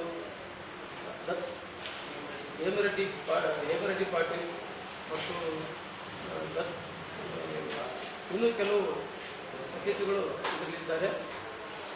ಈ ಒಂದು ಕಲಾ ಹಾಡುಗಾರಿಕೆ ಇದರಲ್ಲಿ ಈ ಒಂದು ವಿಭಾಗದಲ್ಲಿ ವೀರೇಂದ್ರ ಕುಮಾರ್ ಕೊರಡಿ, ದೀಪಾ ಮತ್ತು ಸಂಪಪತಿ ಹೋಗಲಿದ್ದ ನಾನು, ನಂತರ ಶಶಿಧರ್ ಹುಗಾರ್ ಮತ್ತು ಆ ಕಾಲೇಜಿನ ಕೆಲವು ಪ್ರಶಿಕ್ಷಣಾರ್ಥಿಗಳು ಕೂಡ ಈ ಒಂದು ಹಾಡುಗಾರಿಕೆ ಕಾರ್ಯಕ್ರಮದಲ್ಲಿ ಭಾಗವಹಿಸಲಿದ್ದಾರೆ. ನಂತರ ಒಂದು ನಾಟಕ ಕೂಡ ನಂತರ ಪ್ರದರ್ಶನವಾಗ್ತಾ ಇದೆ. ಆ ನಾಟಕದಲ್ಲಿ ವೀರಸಿಂಧೂರ ಲಕ್ಷ್ಮಣನ ಪಾತ್ರದಲ್ಲಿ ನರಸಿಂಹ ಚಿಕ್ಸ್ಕೂರು ಮಾಡ್ತಾ ಇದ್ದಾರೆ. ಬ್ರಿಟಿಷ್ ಗಾರ್ಮೆಂಟ್ ಪಾತ್ರದಲ್ಲಿ ಶ್ರೀ ನರಸಿಂಹನು ವೆಂಕಟನರಸಿಂಹನವರು ಕಾಣಿಸಿಕೊಳ್ಳಲಿದ್ದಾರೆ ಮತ್ತು ದಿಗ್ಗಿ ವೆಂಕಟಪ್ಪ ಪಾತ್ರದಲ್ಲಿ ರಂಗಸ್ವಾಮಿಯವರು, ನಂತರ ಕೋಮಲೆಯ ಪಾತ್ರದಲ್ಲಿ ಬಪ್ಪಪ್ಪ ನಾನು, ನಂತರ ದರ್ಶನ್ ಪಾತ್ರದಲ್ಲಿ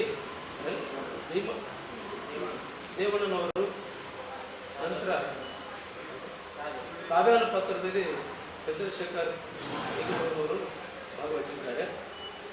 ನಂತರ ಈ ಒಂದು ಸಂಗೀತ ಕಾರ್ಯಕ್ರಮದಲ್ಲಿ ಕೀಬೋರ್ಡ್ ಶ್ರೀ ವೀರೇಂದ್ರ ಕುಮಾರ್ ಕೊರಡಿಯವರು, ತಬಲವನ್ನು ಶ್ರೀ ಸುರೇಶ್ ಕುಮಾರ್ ಅವರು ನುಡಿಸಲಿದ್ದಾರೆ. ಈ ಒಂದು ಕಾರ್ಯಕ್ರಮದ ನಿರೂಪಣೆಯನ್ನು ಕೂಡ ಶ್ರೀ ಸುರೇಶ್ ಕುಮಾರ್. ಈ ಸಂದರ್ಭದಲ್ಲಿ ಚಂದ್ರಶೇಖರ್ ಏಗನೂರು, ಸುರೇಶ್ ಕುಮಾರ್, ಎಂ ರವಿಕುಮಾರ್ ಇದ್ದರು. ಬೀಜ, ಕೀಟನಾಶಕ ಹಾಗೂ ರಸಗೊಬ್ಬರ ಖರೀದಿಗಾಗಿ ಅಂಗಡಿಗೆ ಬಂದಿದ್ದ ರೈತರು ಅಂಗಡಿ ಮಾಲೀಕ ಅಂಗಡಿ ಬಂದ್ ಮಾಡಿಕೊಂಡು ತೆರಳಿದ ಹಿನ್ನೆಲೆಯಲ್ಲಿ ಪ್ರತಿಭಟನೆ ನಡೆಸಿದ ಘಟನೆ ನಗರದ ಇಂಡಿಯನ್ ಆಗ್ರೋ ಸೆಂಟರ್ನಲ್ಲಿ ನಡೆದಿದೆ. ಜಿಲ್ಲೆಯ ವಿವಿಧ ತಾಲೂಕು ಹಾಗೂ ಗ್ರಾಮಗಳಿಂದ ರೈತರು ಬೀಜ, ಕೀಟನಾಶಕ ಮತ್ತು ರಸಗೊಬ್ಬರ ಖರೀದಿಸಲು ಇಂಡಿಯನ್ ಆಗ್ರೋ ಸೆಂಟರ್ಗೆ ಆಗಮಿಸಿದ್ದರು. ಬೆಳಿಗ್ಗೆ ಅಂಗಡಿ ತೆಗೆದಿದ್ದ ಮಾಲೀಕ ಗಂಗಾಧರ್ ಅವರು ಕೆಲ ರೈತರಿಗೆ ಬೀಜ, ಕೀಟನಾಶಕ ಹಾಗೂ ರಸಗೊಬ್ಬರ ವಿತರಿಸಿದ್ದರು. ಬಳಿಕ ಏಕಾಏಕಿ ಅಂಗಡಿ ಬಂದ್ ಮಾಡಿಕೊಂಡು ತೆರಳಿದ್ದಾರೆ ಎನ್ನಲಾಗಿದೆ. ಅಂಗಡಿ ಮಾಲೀಕರಿಗೆ ರೈತರು ದೂರವಾಣಿ ಮೂಲಕ ಸಂಪರ್ಕಿಸಿದಾಗ 10 ನಿಮಿಷದಲ್ಲಿ ಬರುವುದಾಗಿ ತಿಳಿಸಿದ್ದಾರೆ. ಆದರೆ 2 ಗಂಟೆಗಳು ಕಳೆದರೂ ಅವರು ಅಂಗಡಿಗೆ ಆಗಮಿಸದಿರುವುದು ಹಾಗೂ ಬಳಿಕ ಮೊಬೈಲ್ ಫೋನ್ ಸ್ವಿಚ್ ಆಫ್ ಮಾಡಿಕೊಂಡಿರುವುದಕ್ಕೆ ರೈತರು ಆಕ್ರೋಶ ವ್ಯಕ್ತಪಡಿಸಿದರು. ಅಂಗಡಿ ಮಾಲೀಕರ ವರ್ತನೆಯನ್ನು ಖಂಡಿಸಿದ ರೈತರು ಹೆಚ್ಚಿನ ಸಂಖ್ಯೆಯಲ್ಲಿ ಅಂಗಡಿ ಮುಂದೆ ಸೇರಿ ಪ್ರತಿಭಟನೆ ನಡೆಸಿದರು. ವಿಷಯ ತಿಳಿದು ಸ್ಥಳಕ್ಕೆ ಮಾರ್ಕೆಟ್ ಯಾರ್ಡ್ ಠಾಣೆಯ ಪೊಲೀಸರು ಆಗಮಿಸಿ ರೈತರೊಂದಿಗೆ ಮಾತುಕತೆ ನಡೆಸಿದರು. ಬಳಿಕ ಅಂಗಡಿ ಮಾಲೀಕರಿಗೆ ದೂರವಾಣಿ ಮೂಲಕ ಸಂಪರ್ಕಿಸಲು ಪೊಲೀಸರು ಪ್ರಯತ್ನಿಸಿದರು. ಮೊಬೈಲ್ ಫೋನ್ ಸ್ವಿಚ್ ಆಫ್ ಆಗಿದ್ದರಿಂದ ರೈತರಿಗೆ ಕಾಯುವಂತೆ ಸೂಚಿಸಿದರು.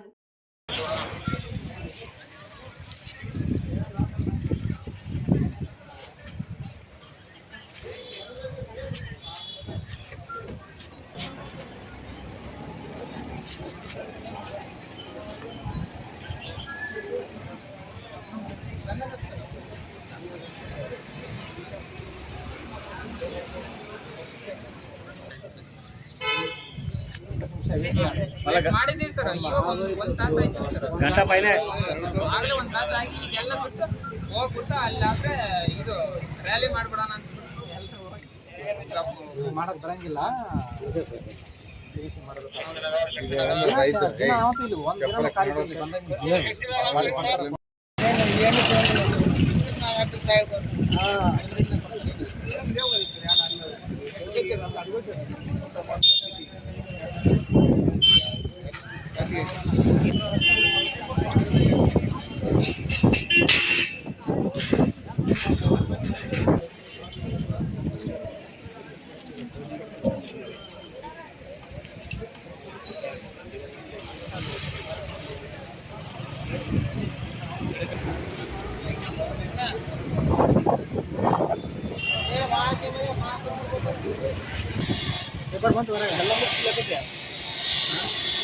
ಲೋಕಸಭೆಯ ಪ್ರತಿಪಕ್ಷ ನಾಯಕ ರಾಹುಲ್ ಗಾಂಧಿ ಅವರು ಛಾತ್ರೋं की गोंज ಅಭಿಯಾನದ ಅಂಗವಾಗಿ ಪ್ರಯಾಗ್ರಾಜ್ನಲ್ಲಿ ವಿದ್ಯಾರ್ಥಿಗಳನ್ನು ಉದ್ದೇಶಿಸಿ ಮಾಡಿದ ಭಾಷಣವನ್ನು ನಗರದ ಯುವ ಕಾಂಗ್ರೆಸ್ ವತಿಯಿಂದ ಎಲ್ಇಡಿ ಪರದೆಯ ಮೂಲಕ ನೇರ ಪ್ರಸಾರ ವ್ಯವಸ್ಥೆಗೆ ಕಲ್ಪಿಸಲಾಯಿತು.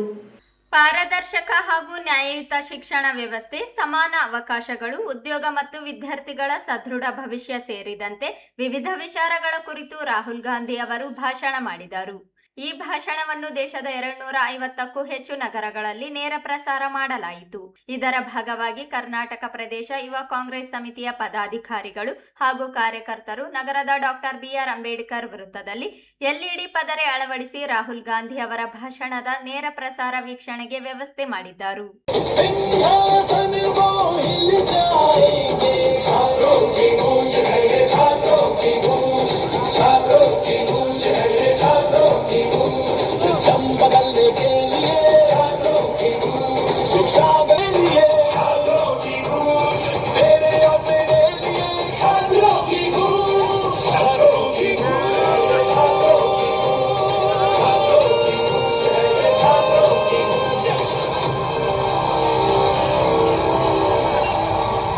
भी रहेंगे और सर आपके साथ के लिए सर फिर से हमारे सभी पूर्वांचल के साथियों की तरफ से सर एकदम फिर से धन्यवाद सर। सर मेरा नाम जो सीटें हैं उसमें 50% की कटौती कर दी जाती है और हमारा जो फी आता है और प्रत्येक वर्ष 10% की वृद्धि की जाती है। सर इसी के विरोध में हम लोग पिछले 30 दिन विश्वविद्यालय में धरना नहीं देने दिया जाता है सर। और सर हमें कभी कठिनाइयों का सामना हमारे जो VC मैम है सर वो जो छात्र धरना प्रदर्शन करते हैं सर उन पर FIR कर देती है।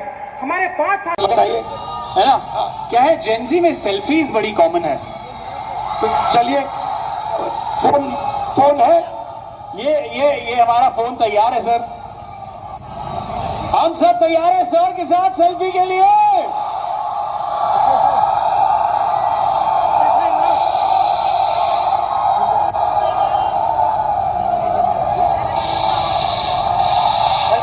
Thank you so very much.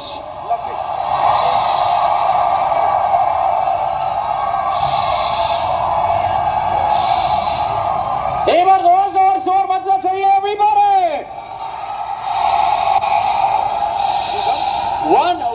One last message. One last message. You are India's spirit. You are India's future. You are the most beautiful youngsters in the world. You cannot allow yourself to hate. You cannot allow yourself to be violent. You are loving youth. मोहब्बत की दुकान खोलनी है आपको, प्यार के साथ लड़ना है। Thank you. ಈಗ ಬಂದ್ರೆ ಲೇಡೀಸ್ ಬರ್ತಾರಲ್ಲ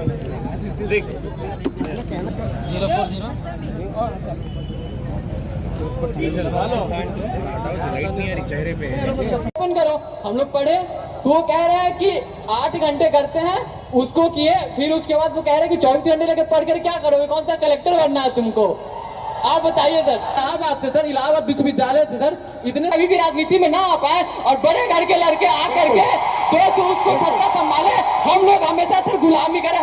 तो उनके से शांति आपने भी कमेंट किया था उस पर सर, आपकी आवाज उठाए हमारे लिए सर, फिर से धन्यवाद सर। हमारे साथी आपसे दोस्त मैंने आपसे सिस्टम की बात की,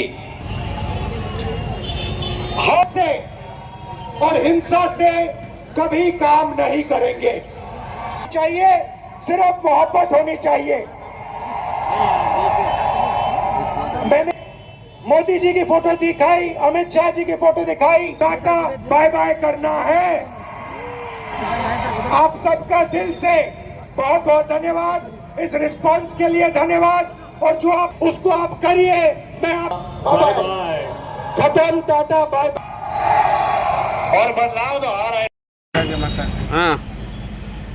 ಏನು ಇವತ್ತು ನಮ್ಮ ನಾಯಕರಾದ ರಾಹುಲ್ ಗಾಂಧಿ ಅವರು ಇವತ್ತು ಲೈವ್ ಕಾರ್ಯಕ್ರಮ ಮುಖಾಂತರ ವಿದ್ಯಾರ್ಥಿಗಳ ಧ್ವನಿ ಎಂಬ ಕಾರ್ಯಕ್ರಮವು ಇಡೀ ದೇಶದಂತ ರಾಜ್ಯದಂತ ಲೈವ್ ಕಾರ್ಯಕ್ರಮವನ್ನು ನೆರವೇರಿಸ್ತಿದ್ರು.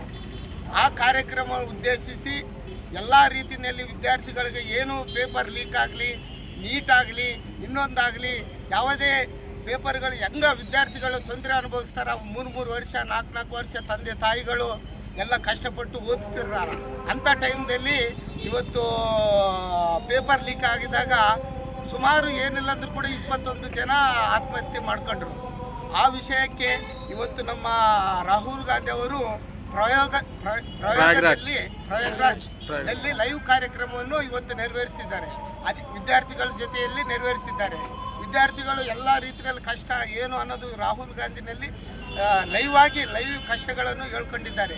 ಅದೇ ರೀತಿಯಲ್ಲಿ ನಾವು ರಾಜ್ಯಾಧ್ಯಕ್ಷರಾದ ಮಂಜುನಾಥ್ ಗೌಡ ಆದೇಶದ ಮೇರೆಗೆ ಇವತ್ತು ರಾಯಚೂರು ನಗರದಲ್ಲಿ ನಾವು ಒಂದು ಲೈವ್ ಕಾರ್ಯಕ್ರಮವನ್ನು ಮುಖಾಂತರ ಯುವ ಕಾಂಗ್ರೆಸ್ಸು ಮತ್ತು ಮಹಿಳಾ ಕಾಂಗ್ರೆಸ್ಸು ಎಲ್ಲ ರೀತಿಯ ಕಾಂಗ್ರೆಸ್ ಅವರು ಎಲ್ಲ ನಮ್ಗೆ ಸಪೋರ್ಟ್ ಮಾಡಿ ಇವತ್ತು ನಮ್ಮ ಕಾರ್ಯಕ್ರಮದಲ್ಲಿ ನಮ್ಮ ಮಾಜಿ ಸಚಿವರಾದ NS ಬೋಸರಾಜ್ ಸಾರು ಹಾಗೂ ಲೋಕಸಭೆ ಸದಸ್ಯರಾದ ನಮ್ಮ ಕುಮಾರ್ ನಾಯಕ್ ಅವರು ಭಾಗವಹಿಸಿದ್ದು ನಮ್ಮ ಕಾರ್ಯಕ್ರಮವನ್ನು ಯಶಸ್ವಿ ಮಾಡಿದ ಸಲುವಾಗಿ ಎಲ್ಲ ಯುವ ಕಾಂಗ್ರೆಸ್ ಮಿತ್ರರಿಗೂ ಧನ್ಯವಾದಗಳನ್ನು ತಿಳಿಸುತ್ತೇನೆ.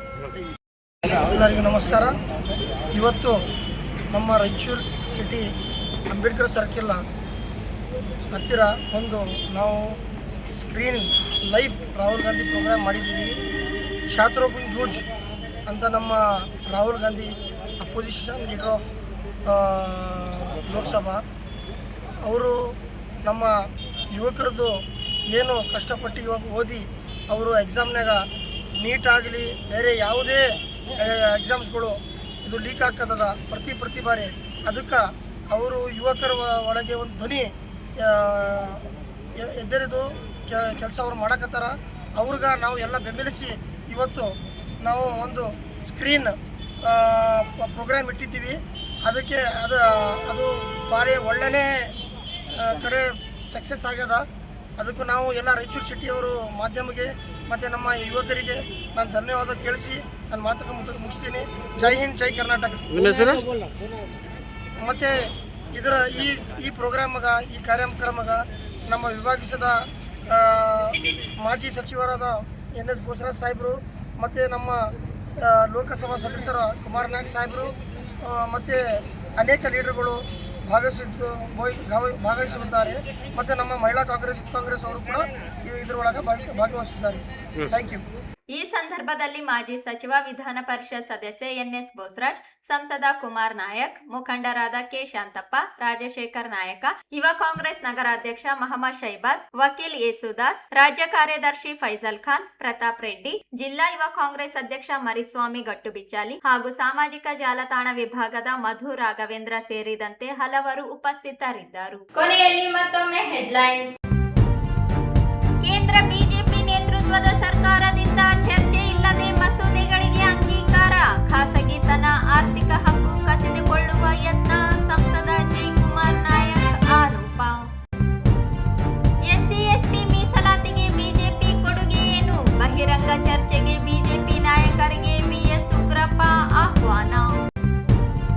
ಜಿಲ್ಲೆಗೆ ಸಚಿವ ಸ್ಥಾನ ನೀಡದಿರಲು ನಾನು ಕಾರಣನಲ್ಲ, ವರಿಷ್ಠರ ನಿರ್ಧಾರ NS ಬೋಸರಾಜ್. ವಾಲ್ಮೀಕಿ ನಾಯಕ ಸಮಾಜದಿಂದ ಪ್ರತಿಭಾ ಪುರಸ್ಕಾರ, ವಿದ್ಯಾರ್ಥಿಗಳಿಗೆ ಪ್ರತಿಭಾ ಪುರಸ್ಕಾರ ಪ್ರೇರಣೆಯಾಗಲಿ, ದದ್ದಲ್ ಬಸನಗೌಡ. ವಿಶೇಷ ವರ್ಗದ ಜನರಿಗೆ ವಸತಿ ನಿವೇಶನ ಹಂಚಿಕೆಗೆ ಆಗ್ರಹಿಸಿ ಆಗಸ್ಟ್ 13ರಂದು ಅಹೋರಾತ್ರಿ ಧರಣಿ ನರಸಿಂಹನು. ಆಗಸ್ಟ್ 10ರಂದು ಸಂಗೀತ, ನಾಟಕ, ಸಾಂಸ್ಕೃತಿಕ ಕಾರ್ಯಕ್ರಮ ಪಂಪಾಪತಿ ಹೂಗಾರ. ಅಂಗಡಿ ಬಂದ್ ಮಾಡಿ ತೆರಳಿದ ಮಾಲೀಕ, ಬೀಜ ಕೀಟನಾಶಕ ಖರೀದಿಗೆ ಬಂದ ರೈತರ ಪ್ರತಿಭಟನೆ. ಮತ್ತು ರಾಹುಲ್ ಗಾಂಧಿಯವರೊಂದಿಗೆ ಸಂವಾದ, ಕಾಂಗ್ರೆಸ್ ಪಕ್ಷದಿಂದ LED ಪರದೆ ಮೂಲಕ ವೀಕ್ಷಣೆ. ಇದಿಷ್ಟು ಇವತ್ತಿನ ಸುದ್ದಿಗಳು. ಪ್ರಮುಖ ಸುದ್ದಿಗಳಿಗಾಗಿ ನೋಡ್ತಾ ಇರಿ ಮೆಘಾ ನ್ಯೂಸ್.